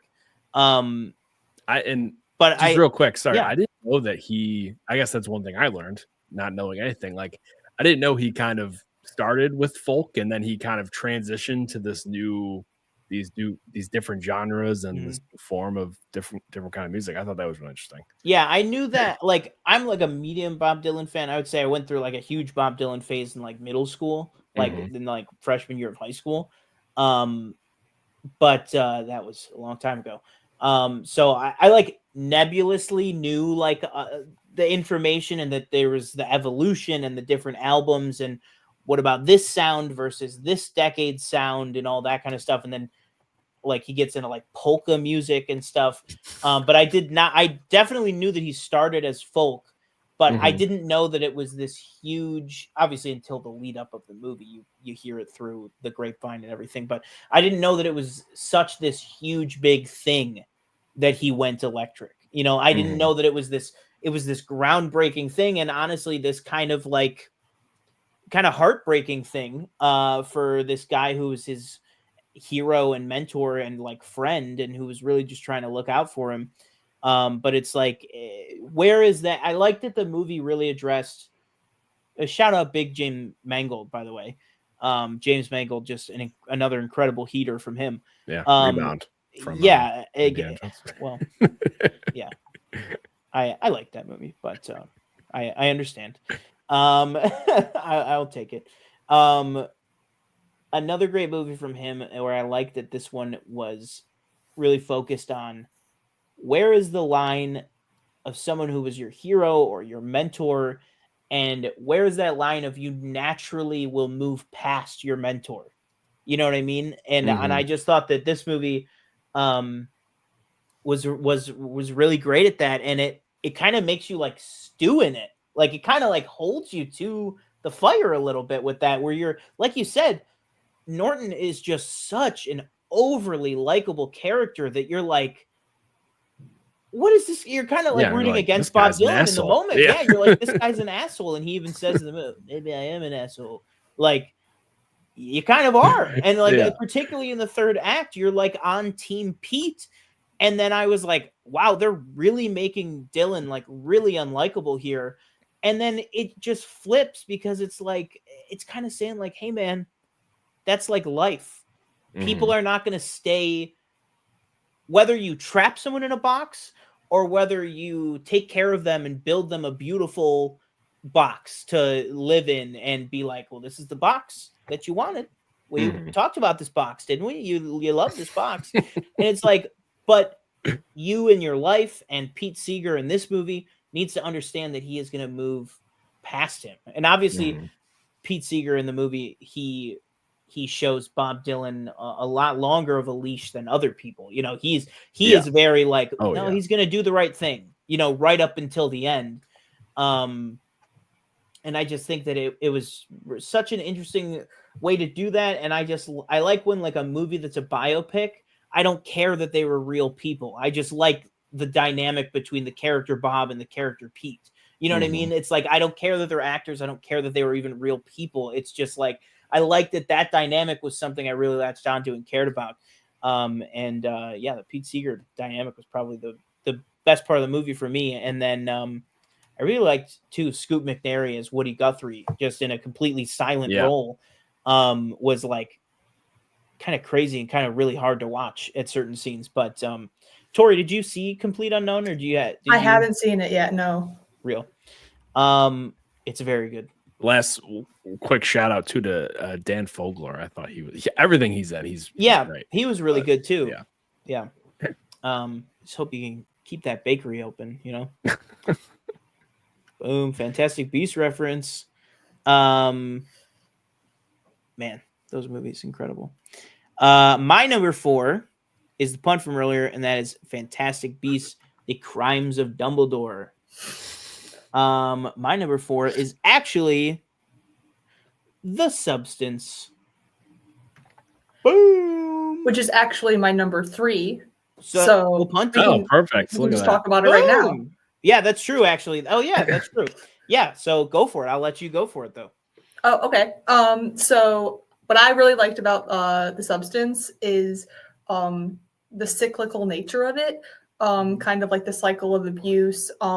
This idea of the Hollywood blender, like taking celebrities and just kind of churning them out in this perpetual cycle, obviously. And I think it was very interesting how at the beginning of the movie, Elizabeth Sparkle was like body shaming like women by, I have a quote here. She said, you don't want to look like a jellyfish at the beach. And then that kind of came back to bite her a bit. It's kind of the idea of like karma, the idea that like she was benefiting from this, from putting other women down. The idea that like the harm that you are benefiting from will one day come back and harm you. And it's the idea of like you are one, which obviously very big repeating line there. Mm-hmm. Yeah, in the Acolyte, right?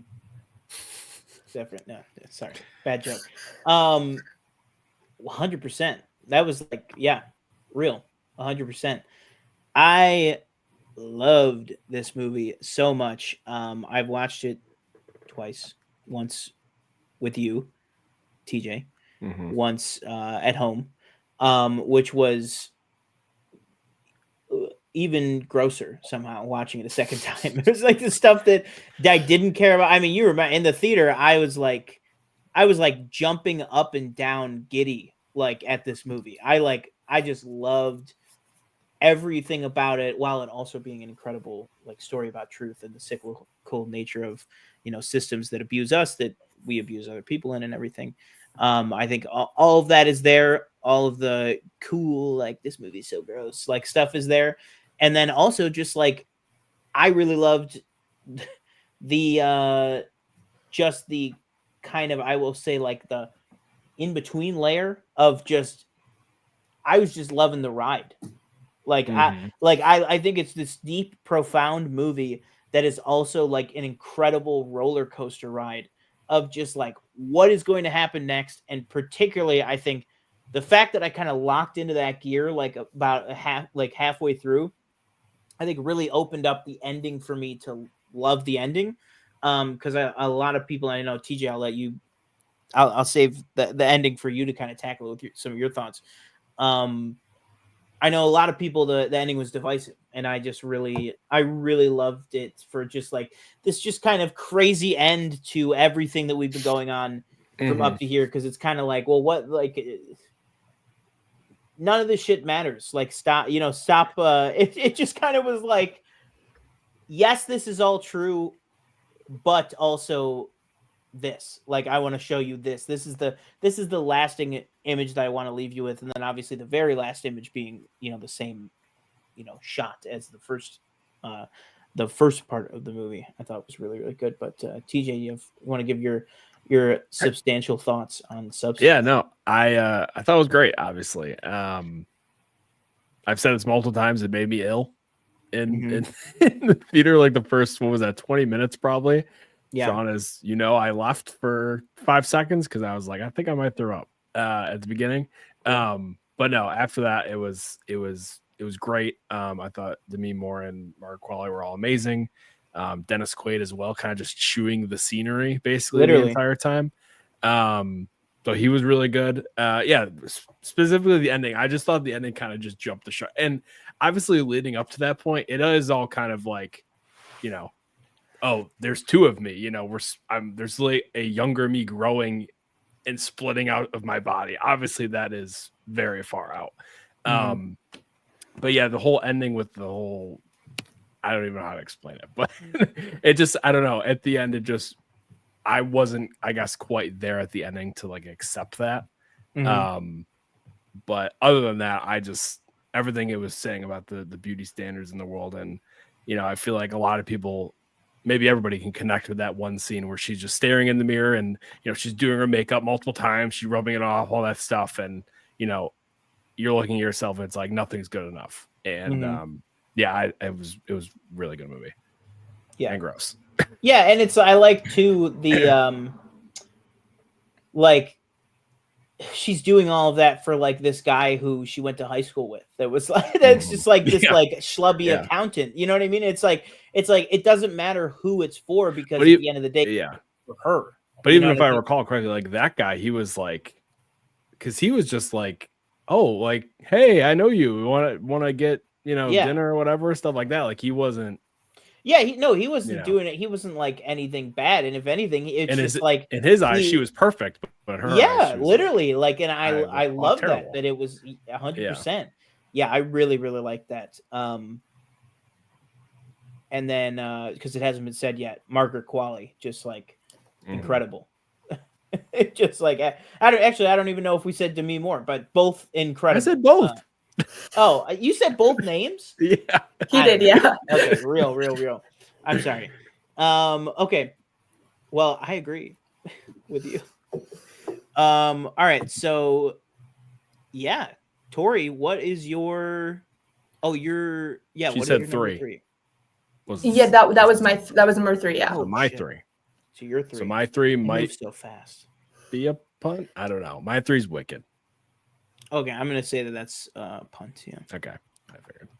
Yeah. So what is? Oh my God. Okay. Well, first of all, if anybody out there is still planning on calling in, and I know one person has been asking, go ahead and call in now. We will take your call because we are about to go to Tori's number 2, which is number 2 is Heretic. Whoa! From all the way from the back of the bench. Go for it. I love this movie so much. I walked into it expecting nothing. I thought it was going to be a very a movie that was very embracing of cynicism and very embracing of taking down religion, which is kind of boring at this point, kind of overdone. But I liked how it felt like a philosophical game that you can the viewer could kind of play along. You could I was discrediting Hugh Grant's arguments in my brain, and then all of a sudden one of the girls would say exactly what I was thinking, and then the same thing with Hugh Grant and the girls. It was very fun in that aspect of it. And I liked how neither of their arguments necessarily were sound 100% of the time. They both, all the characters came in with their own biases, and that was very, very intentional and obvious to the viewer. It wasn't just something that was accidental. And I also I enjoyed the journey that it went on. And I think it was the ending it was a very open-ended ending, and more so encouraged the mindset of wonder and questioning things, but in a positive way that I very much found refreshing. Wow.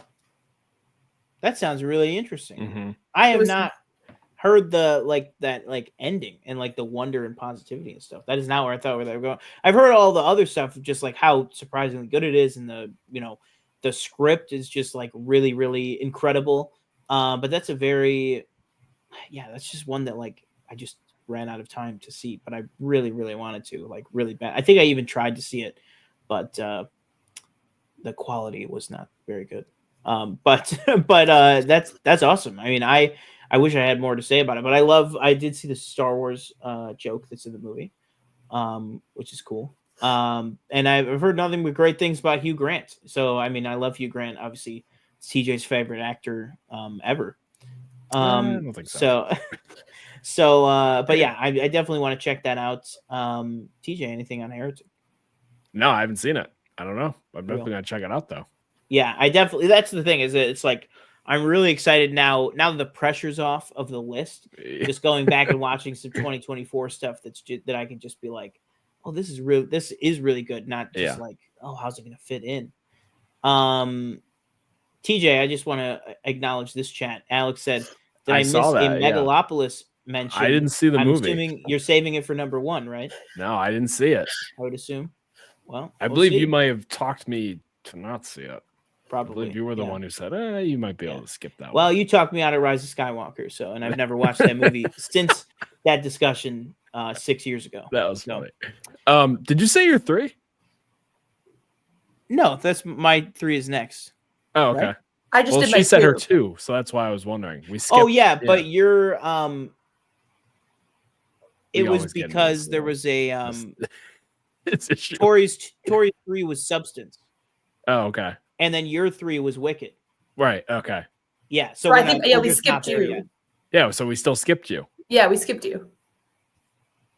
So what was your 3? Your number 3. My number 3 is probably going to be a punt, anyways, so it doesn't matter. Okay.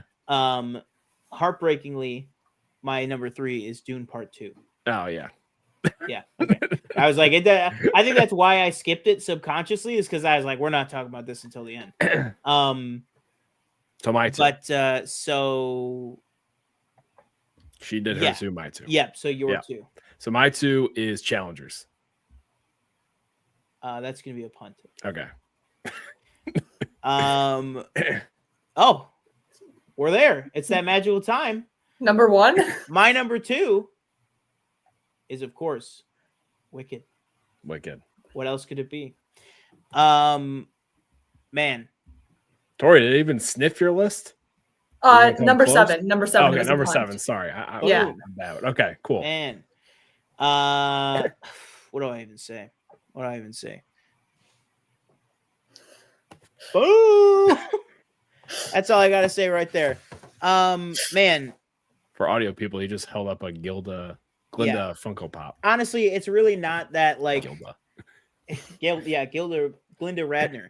Honestly, it's not that surprising. I could pull like any combination of anything out of this corner. So it's really not saying that much, but I don't even know. I'm just going to talk for like a million years. We have a 30 minutes or 35 minutes spoiler review of Wicked up on the channel that you can go and watch that. I think needless to say, me and TJ really, really like this movie. This like entered an extra level of the stratosphere that I didn't even maybe know was there. Definitely didn't think it was there for this movie. Was not on my most anticipated for 2024 at all. Was not on my most anticipated as of November 19th. I was like, I just didn't really care about the movie at all. And then our coworker Jaden came out of the fan screening and was like, no, this is like really, really good. Like she was crying, and I was like, oh my God. And that's, for, if you know Jaden, that's a lot. And so it was that. And then the next few days, everybody else, in shows and like on Twitter and everything was just going crazy about like, no, it's actually like incredible. And so I watched it. On it. All of that sounded like it was very far apart. That was just like within a couple of days of each other, because I think I saw it that opening Friday. So I pretty much rushed right out to see it, and I'm so glad I did, because I saw it twice that opening weekend, another time in IMAX, and then I've seen it like 4 times. I listen to the soundtrack all the time, day and night. If I'm driving, it'll just pop in my head. Like there's little sounds, quotes, little bits of like lyrics and stuff like that. Whoa, do you see who's calling in? What's Ariana going on? Grande? Oh, We have Elizabeth Sparkle herself in the call. I guess we'll answer that in a second and see what the hell's going on with that. But yeah, Wicked. I'll secede the floor to you guys, or I'll cede the floor to you guys, so that you can talk about it too. But yeah, I love the movie. Literally, I can't say enough about it, so I just won't. So, Tori, why don't you go? What are your thoughts on Wicked? Cynthia Erivo, absolutely incredible. Absolutely incredible. I was not expecting much out of Ariana Grande, but I thought she was really good. Specifically, the choreography was amazing. Specifically, the library, Dancing Through Life. Yes, Dancing Through Life. I've only seen it once, Mm-hmm. but I thought it was a really, really fun movie. I thought the choice for them to like divide up Defying Gravity was odd. I don't like they like introduced like little dialogue scenes or whatever. I thought it was not necessarily conducive to the movie. I thought it was detracted from it a bit. But overall, I thought it was a very, very good movie. You know what's crazy before I go to TJ is, and me and TJ have talked so in depth about this movie, but like my phases of watching it and everything. The first time I watched it, I felt like the exact same way. I was like, I told TJ, I was like, I wasn't really even thinking of the songs. I was like, because I just was taking it in. I literally texted TJ in the middle of the movie. I said, Glinda's the bad guy. I was like, what is, I had no anything. I knew nothing preceding this other than obviously Wizard of Oz and stuff, but I knew nothing about this particular take on it and this particular stuff. I had never heard any of the songs. So I just was really on it. And I felt that same way about, even as somebody who never even heard Defying Gravity, other than obviously like the main part of it in like pop culture, but like I've never listened to the song before it happened in the movie. I never heard it. And I did feel that where it was like, oh, it's so broken up and stuff. Is that weird? By like the third viewing, you're like, I need more. It needs more. Like it really did this interesting way where it just, the more I see it, the more I understand every decision that was made. And I know that that's easy to say as somebody who really liked the decisions that they make, but I will just say, to go right to what you just said, I had that exact thought, and then it has kind of melted away the more I revisit it and stuff. It also helps that I listen to the music, and in the soundtrack version, none of the dialogue's in there. So it's like I hear it put together more. You know what I mean? Mm-hmm. Danielle bringing up a really good point. We ignore that her cape grows 10 sizes during the course of the song. That is 100% true. TJ, Wicked. Dude, does anyone mourn for it? No, that's my favorite song. Boom. Absolutely love the movie. Don't really know what I was expecting. I feel like people were pretty lukewarm on the trailers, I guess. But I thought it exceeded whatever expectations it had.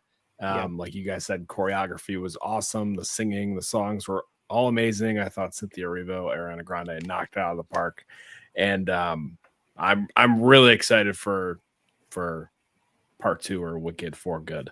Yeah, it was.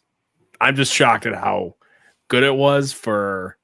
Again, it was just kind of. I just feel like people the whole time were like, I don't know, like that trailer looks not great. And dude, blah, you blah, remember I was down on the trailers. I was like, why are they hiding the music? I don't know. Like it kind of visually. Yeah, I just pulled it up, but we already did this show, so it's fine. The Wicked for Good is my number 5 on the most anticipated. I think it was up there for you too. So yeah. Well, it didn't even sniff my 2024. Yeah. I really like John M. Chu as director, so I'm hoping he can knock the next part out.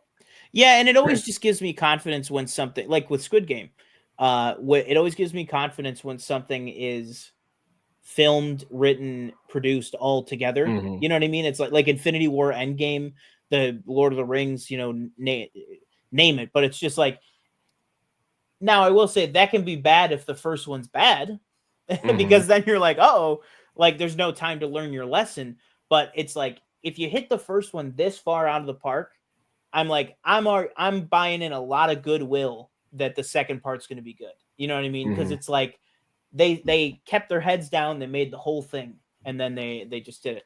Oh man, Alex Frank he's holding out hope for Hitman. I'll just tell you right now, I missed that one. So. Yeah, but I will be Not doing there. a 6-minute review of Chad Powers, the new Glenn Powell series coming to Quibi. All right. So are we just left to our individual number ones? Is that right? I believe so. All right, Tori, go for it. My number one is I Saw the TV Glow. Boom. Boom. What do you think? Have you guys seen it? I missed it. I have seen it. Unfortunately, it's on HBO. I know that. It's I love this movie so much. I saw it, I think, like 2 weeks after it came out or something like that. 3 days later, I was like back in the theater taking notes on my phone. In the back row, of course, taking notes on my phone, like about like every single dialogue and like a bit of text that appeared on the screen that I just was obsessed with. It's just very, very a very cool concept. The idea of like, you know that something's like wrong and you can't, like, you know exactly what you need to do to fix it. You just like cannot take that leap. You're like too scared to take that leap, and it's just like leaving you in this like perpetual purgatory state for like your entire life. And it's that's scary, gotta say. And it's just I was talking about this with a couple other people when it first came out, but there were like a lot of references to the Matrix, I feel like, in the sense that there's this like the real world and this like dream world that you're like that you need to wake up from. And there was like one scene in particular that really like drove that home for me, where like Maddie and Owen were like just like talking in a bar, and Maddie was explaining the state of everything to Owen, and Owen, who was at this point half very, very resonating with what Maddie was saying, and then half of Owen was very much hesitant and resistant to wanting to believe this. And half of his face was bathed in blue, half of it was bathed in red, and it's very this like red pill, blue pill kind of vibe to it. That kind of that lighting choice was like throughout the movie, which I thought was very, very cool. Just like using that illusion almost to double down on the themes that were present throughout the movie, I thought was very cool. Also, just personally, very much resonated with the movie. I loved it. Boom. Yeah, I took a lot of heat for this one. I took a lot of heat for this one at work. I really liked the movie. I really liked the movie. And this is the movie that I was talking about earlier with Love Lies Bleeding. Love Lies Bleeding is my I Saw the TV Glow. I think it didn't help that I didn't see it in theaters. I think that didn't help.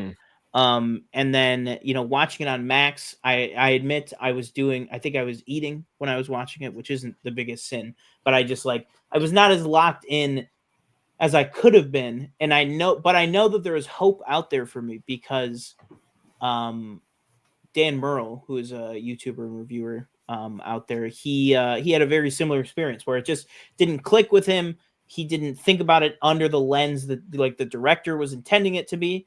And then he rewatched it and he loved it, and it actually ended up on his top 10. So for me, I know it's probably a movie that I will revisit eventually, and I'm really hoping that it just hits hard for me. I will say, and if this next caller is who I believe it is, could probably back me up on this. For me, I think at this point, I have to admit to myself, I think Justice Smith is a little too hit or miss for me. Just in his performance and stuff, but that is my own baggage with it. But that being said, I think that the script was really, really well done. Obviously, all the filmmaking elements, like the visual just elements, whether it's the lighting, the camera work, like you said, the actual like lenses that they use, and just like the set decoration and set design. But it's a lot of it's just like natural spaces or like, pre-built spaces. A lot of it is not like sets. And I think that the way that the movie used those spaces that already exist, whether it's like the downstairs living room, that it does a really great thing to transport you to that feeling of, because it literally happens in the movie, but it does more than just happen in the movie. It literally makes you feel like you remember that it did, like going to a friend's house in like their back living room for a sleepover, and you're like behind the couch and they're like, my parents don't know that you're here, so just stay quiet and then leave in the morning. Like that happens in the movie, and like that happened to me. So it's like that kind of stuff again just felt so real, and I really loved that. And then obviously just the overall element of like watching shows like that. I mean, like when all of us grew up, and then like obviously even a little bit older than we are, I just think that kind of like Mandela effect of like you watch something when you're a kid. Does it really mean what you thought it meant? Does it really even look the way that you thought it looked? And the movie again does that in a like physical, practical way where you literally see it differently at the end of the movie once, everything is kind of caught up. And not only that, but it's like, not only is he watching it now as an adult, but when we were watching it before, we were watching it on a little round TV. And then it's like, when he watches it again, it's on like a giant OLED. And it's like, not only does it physically look different, but it's like it's like, I used to watch this on my TV that took VCRs, and now I'm watching it on my 65-inch OLED in, AI upscaled 4K, and it looks like shit. And it's like nothing like I remember it. And so on just that level of the movie, I really connected with everything they were trying to say, just because, I love TV and stuff like that, and everything I used to watch really resonated with me on that. But I'm hoping on a revisit that I can get a little bit of deeper appreciation for it. But that being said, I still really liked the movie. Not according to some people though. All right. Do we want to do our other twos or our other ones, or do we want to do the call first? We can do the call first, then we'll run through the ones. Sorry, I forgot about the call for half a second, good. and then I was like, all right, I don't want to lose the track. All right, well, let's see. It's Elizabeth Sparkle herself. Who is it? Elizabeth Sparkle, you are on the show. Shit. I can you hear me now? Oh, okay. I can hear you. If I wasn't let in, I was going to do my Negan bit and start swinging a bat and shouting, "Let me in! Let me in!" Man, he said, "Little pig, little pig." You should have let me hop in there when you were doing your bit about how if two movies are shot back to back, then it's like automatically going to be a banger. I was like, so what's your verdict on Matrix 2 and 3? Oh man, I did say unless it's bad. I did say unless it's bad. But that being said, I mean, I like those movies. I like those movies too. I'm a big sucker for the Matrix. Really, all the sequels. But yeah, all right, we got Xander Ron in here real quick saying, "Did you see Mission Impossible 2?" Which of course he started. A man after my own heart, Mission Impossible 2. Boom. All right, I'll try to go quick here. I'm going to back up Tori. I saw the TV Glow, 100% one of the best movies of the year. And though Justice Smith and the Society of Magical Negroes, whatever that movie was called, is not very good. Yeah. And I saw the TV Glow. He's incredible. And both those performances like blew me away. And it's 100% one of the most overwhelming movies I saw all year. Like seeing it at the Chicago Critics Film Festival and like watching audiences respond to every other movie with like laughs at like every single quip. And then like this movie just like galvanized everybody. It was like incredible. Mm-hmm. But I forgot you saw it there. Yeah, no. But I am here to say people should check out Union, a self-distributed documentary about an Amazon factory that unionized in Staten Island. Really good movie. Oh, yeah, real.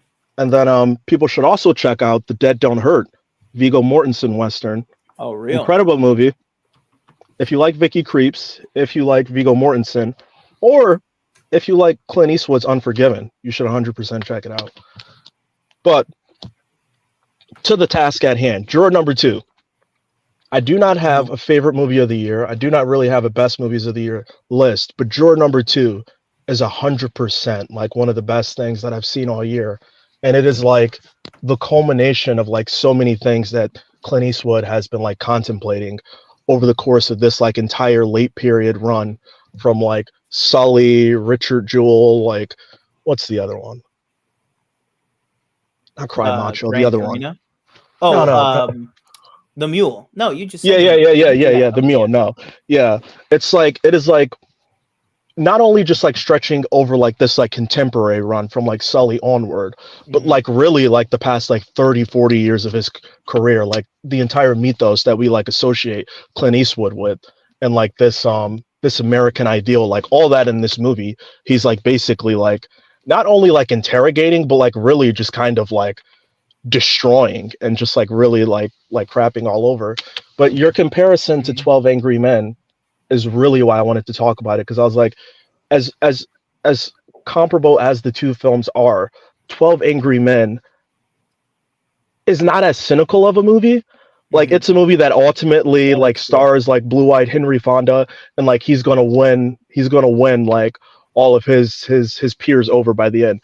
In this movie, it's like it's weaponizing like another like well-known famous white actor with blue eyes that, and like taking this image and being like, you like who can you trust, and like what like and so like it's a, I don't even want to say cynical, just like really like I don't know, like it's just like really like interrogating like what we think about like American society.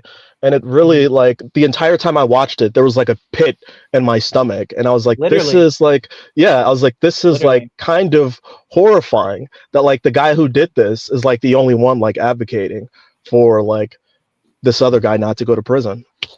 And if I can piggyback on that for a second too, I really like you just bring that up, because I really like how at the end it almost like switches. Like he like, I don't know if I want to like go into spoiler of what the ending is, but it's like he almost convinces himself. He's like, maybe this is for the best. Maybe the way that which is the ultimate indictment of like 100%. American society, and the ultimate like contrast between that movie and 12 Angry Men, because it's just like, well, in our society now, you know that like at the end you're just going to put on the mask and like choose to believe that you're like ultimately a good person. And so like watching the movie, like I really think it's just like, man, like who can you trust? Like, can you trust yourself, and can you trust others? Like any stranger, or not even a stranger, like anybody you know, like they could be someone, like how do you really know this person? Like how do you know who they are, like at the core of their being? Like, and I'll also say, huge year for Nicholas Hoult between like this, The Order, and Nosferatu. But like The Order as like a kind of cinematic preamble to this movie, like really interesting that he's basically playing like a really like, he's playing a Nazi figure, but somebody who's like not giving like a huge like movie star performance. It's like very muted. And there's one scene where he like walks into a church, and this other guy who's like also kind of like a right-wing extremist kind of guy is like giving a speech about how we can like ascend into like American society and go into the government and like make the changes we want to make from inside. And Nicholas Hoult just like is sitting in the crowd like with a blank expression, and then he stands up and just like starts talking about how like, yeah, we need to like stand up and fight back, and everybody like stands up and starts chanting. And it's like, this is horrifying. This is like genuinely scary. And it feels almost, I don't know, like cosmically like ironic that like he stars in that and then stars in Juror Number 2. Like what are the chances of that? Like two films like interrogating like American history and American identity. Like, but yeah, that's what I have to say. Juror Number 2, great film. Nicholas Hoult, great performance. Clint Eastwood, all-time great director. Boom. I mean, there you go. I don't know if we've had such a succinct, passionate call all night. I agree with literally everything that you just said. I mean, I'm like, you got me to the point where I'm like ready to go watch Juror Number 2 literally right now. Yeah, I mean, that's wow. 100%. That was crazy. That's going to be crazy on the clip out. That was yeah. I agree with all of that, and I think like what we were talking about earlier with the comparisons, like, you know, I think to the guy in 12 Angry Men who's, you know, oh, he's this, and so that's just what it is. And then I go immediately in Juror Number 2 to the I don't know his name, the guy who runs the Boys and Girls Club, Yeah. Really fantastic Oh, character yeah. actor who's been in like a million things. So good in this movie, but I jumped right to him. From the get-go, he's like, you are not 12 Angry Men. You're not going to just flip all of us. We're not just going to let you like kind of sweet talk us in. And I like that it shows that like he's not giving an inch. Other people are going right to whatever Nicholas Hoult says, and I like, yeah. That's what I think makes the movie so interesting, is that it has like kind of this melting pot of like different characters who take different positions for different reasons. And they're like some of the characters on the periphery, like it isn't like a huge part of the movie, who are like, oh yeah, I'm just like 100% not going to give him a chance, because like this guy has to be like the person who's going to fall to show that we're tough on like that we're against like domestic abusers and all this other stuff. And then the character that you're talking about, who was in Black Dynamite, that guy is so interesting because he doesn't know what's going on with Nicholas Holt's character, but he shows up at the bridge and he's just like, I'm watching you because something's going on. And it's so interesting that happens, that this guy is like trying to pierce through his facade, and then at the end he still decides that, oh, okay, well, I'm just gonna like give in. Like, oh man, I genuinely think I might watch that this week. I really do. And also Kiefer Sutherland popping up for like one scene. Kiefer Sutherland and J.K. Cedric Simmons, Yarborough. incredible. Yeah. And then like I said too, I know Chris Mencia I thought was just fantastic in it, as well, in a little minor role there. All right, well, thank you for calling in. I appreciate it. That was great. Thanks for having me. See you around, Tori. See ya. Real. Deuces. All right. That was, I literally agree with everything that he just said. That was really, really great. All right, TJ, go ahead and follow that up. What is your number one?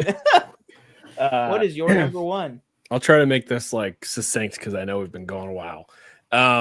Dune Part 2, number one. What can I say? Can't believe that I can't believe Denis Villeneuve was able to like kind of split that book into two movies and make them both great movies, in my opinion. People have their thoughts about Part 1. It's a little slow, boring. But I thought Part 2 really brings the whole book together. All the performances are great. The cinematography of everything, specifically, Gidi Prime, the black and white coloring and all that stuff was amazing. And I can't really say anything more about the movie that I haven't said specifically when we reviewed it in February or whatever it was, with Alex. But yeah, I'm just so excited to see what he does with Dune Messiah, and I'm hoping he's able to tie them all together. Yeah, very big. That's going to be a crazy trilogy if he can really do that. Yeah, that shit's going to be crazy. Like you said, we Tori, was that on your list or was it an honorable mention or anything? I haven't seen Dune or Dune Part 2. Wait, fair enough. It's gonna happen soon. It's gonna happen soon. Wasn't it already supposed to happen? No. Too much heat? Yeah, exactly. Like, Yeah. my days mixed up. Okay, all right. I thought I just remembered that. Yeah, I forgot that was like imminent. If somebody in the chat wants to hint at what went wrong there, but you'll get there. Dune Part 2. Oh my god, just incredible. Like you said, we reviewed it with Alex a long time ago. So good, so incredible. It's up until like a month ago, I would have thought that would have been my easy number one. But things change. Really love Dune Part 2 so much. My number one is a movie that surprised me as being my number one, but really there was no surprise going all the way back about at this point like a year ago. Even more, because this movie was delayed like 18 months ago. One of the best trailers I've ever seen in my entire life led to one of the best movies I've ever seen in my entire life, and that is Challengers. If you know, you know. I literally, first of all, where was Challengers on your list? It was 2 for me. Oh, okay, it was 2. Tori, did you have it or an honorable? Mine was like 9 or 10 or something like that. Real. Zendaya, Mike Feist, and Josh O'Connor are just so good in this movie. Luca is just, I mean, we've been talking a lot about directors this episode. Talk about, you want to talk about a run. I mean, Luca, since Call Me By Your Name, has just been on a heater after heater after heater. And I'm talking about this movie, and it's not even the one that he has up for Oscars right now. I haven't even seen Queer yet. Queer, yeah. Like, I haven't even seen that. We're talking about another movie of his from this year. Everything from how it's shot, the writing, the dialogue, the performances of the main 3 and everyone else in the movie. Obviously the Trent Reznor, Atticus Ross score this is a high bar to say, but I think it's their best score that they have done. And that's like insane considering that they have literally made some of the best. I mean, they're up there now with like Giacchino for me, where it's like anytime I see Trent Reznor and Atticus Ross, or like a Michael Giacchino score, I am going to be like, I know that this music is going to be crazy. Same with like Ludwig Göransson. They're all on that list now where it's just like, I know that this score is going to elevate the movie. It's going to be a character in the movie. And man, was the music a character for Tron in the movie. Yeah, I know they're coming back for Tron, which is going to be great. I do love that it's like they got Tron because of challengers. Like they were like somebody at Disney was like, I know who we need to get for Tron is the guys who did challengers. Just because it's got that kind of like Tron bassy, like crazy, you know, rock and roll kind of electric feel to it. But everything was so good. I'm like running out of things to say. The tennis was shot beautifully. All the different ways that they filmed the court, just like kind of really unafraid to do wild stuff with the camera. And I don't know if that's more down to Luca or more down to his like director of photography or what, but stuff like putting the camera on the ball, stuff like putting the camera on the racket, stuff like putting the camera 20 feet under the court so that you're looking up. But what that means to make a movie is that you have to make a giant glass or a giant clear tennis court that's 50 feet above you so that you can shoot underneath it and make it look normal. So it's just like even the smallest beautiful shots are like some of the most incredible filmmaking that I've seen this year. And I also just loved the jumping around in the timelines. I thought that worked really, really well and really lent itself to the movie. When we were teenagers, me and my roommates say that to each other literally like 10 times a day. Just because I think the way that Josh O'Connor, the way that it like falls out of his mouth when he's just like, you fucking guy, right? You're like lying to yourself. I really loved, and then obviously coming off of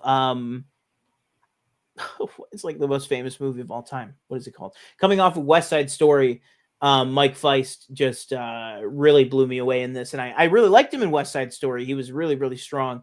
But in this movie, he just was like on a totally other level. And then, I mean, literally, there's nothing to be said at this point about Zendaya. She's just literally one of the best actresses on the planet. She is making all the right career moves, which lands her in all the right movies that fit her sensibilities. I just think that she can bring everything and then some, seemingly to any role that she picks. And I think that her as Tashi Duncan in this movie was like blew me away. I mean, it was like her as young Tashi with the long straight hair and that blue dress was like, she was like and I mean this in like the old literary sense of the word, she was like a like vixen for these two guys. You know what I mean? And it's like, and that's what the whole movie is about. It's the beginning of this love triangle that she starts as almost just this, you know, random power trip with these two guys that she's probably, maybe she'll see them again, maybe she won't.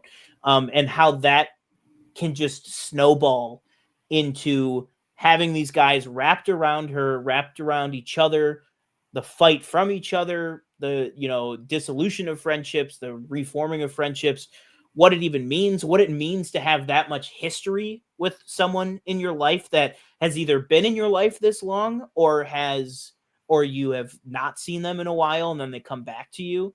And then how all that history can kind of catch up and like land in your face. So I just thought a lot of that stuff was really beautiful and really well done on a more like thematic level for the movie, in addition to everything else that I said. But yeah, if you guys want to take away anything you guys want to talk about challengers, for sure. Yeah, I'll just add basically everything you just said. The score, I think, maybe obviously everything is great in the movie, but for me, that's what I always come back to in my head is the score. And like you said, Trent Reznor, Atticus Ross they're just very good at what they do. Yeah, absolutely crazy. I got nothing to add, to be honest. You kind of hit every point. Real. Yeah, I mean, I think that's just like, well, let's say this. Let's go to Tori, or let's go to TJ, and then we'll end on Tori to end the show. What, TJ, is like your overall thoughts on 2024 in film? Like, I feel like there's been a lot of talk about, is it a weak year? Maybe it's a weaker year, like overall, but like, I just feel like it's more spread out.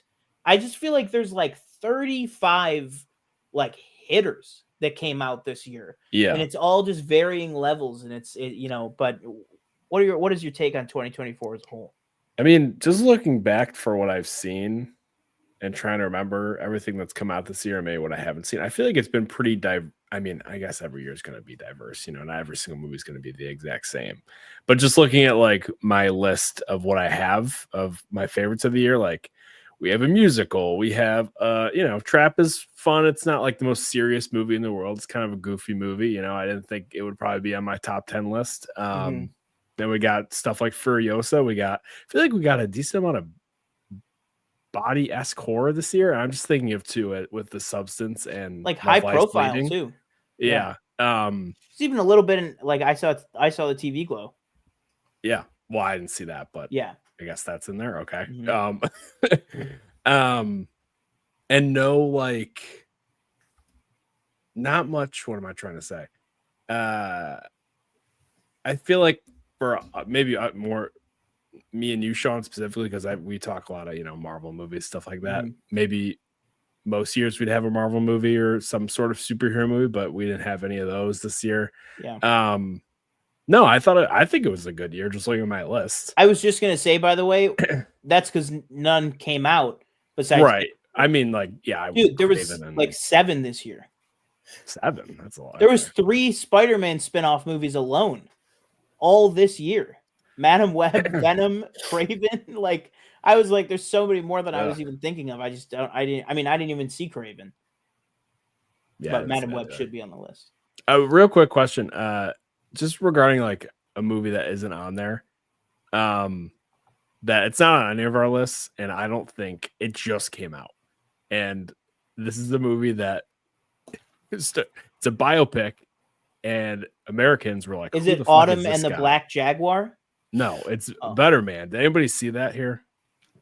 Everybody said I was one who's like, when the trailer came out, I was like, who the fuck is this guy? Like, I don't know who this is. I'm American. I don't know. Obviously, everybody in Europe's like, how do you not know who Robbie Williams is? Well, everybody in Europe can say that, but it made $1.1 million. And it made no money. It made no money. But has anybody seen it? Because I watched like really 5 minutes today of him singing "My Way." So, spoiler alert. That's the big. Apparently, it's really good though. I would just point that out. Every person clowns on it until they're seeing it, and then they're saying, "Guys, it's actually good." Yeah, but I don't care enough to watch it. That's Doug Unlimited for real. Yeah, and I did that's see, Doug like, Unlimited. For this real. is the second biopic this year with like a weird kind of spin. So it's the monkey and then Pharrell's, which is like it's a Lego movie, of course, right? But it's a biopic of his life, which is weird. I will shout out 2 things in the chat. Danielle said it last year, saying it again, bring back good comedies. You clearly missed Ricky Stenicki, so I don't know what you're talking about. Next up, I feel gaslit that nobody here has heard of him. I definitely have heard. I mean, it's probably not a surprise, but I definitely know who Robbie Williams is. So I was like, no why? I knew exactly who he was, and I was like, what?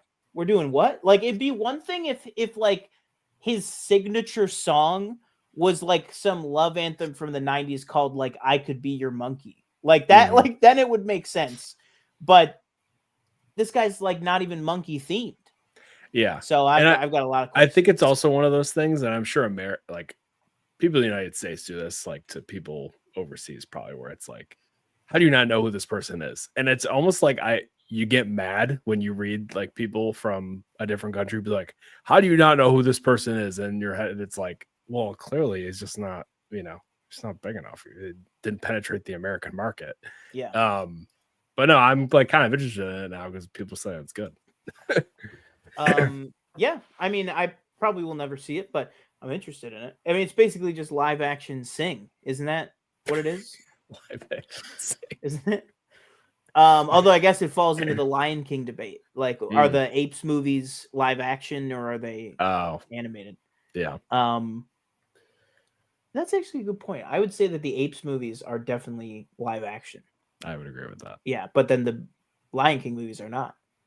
Well, I think it's different because they're actually doing the acting. You know what I mean? Where I don't know. It's the lines are getting blurred.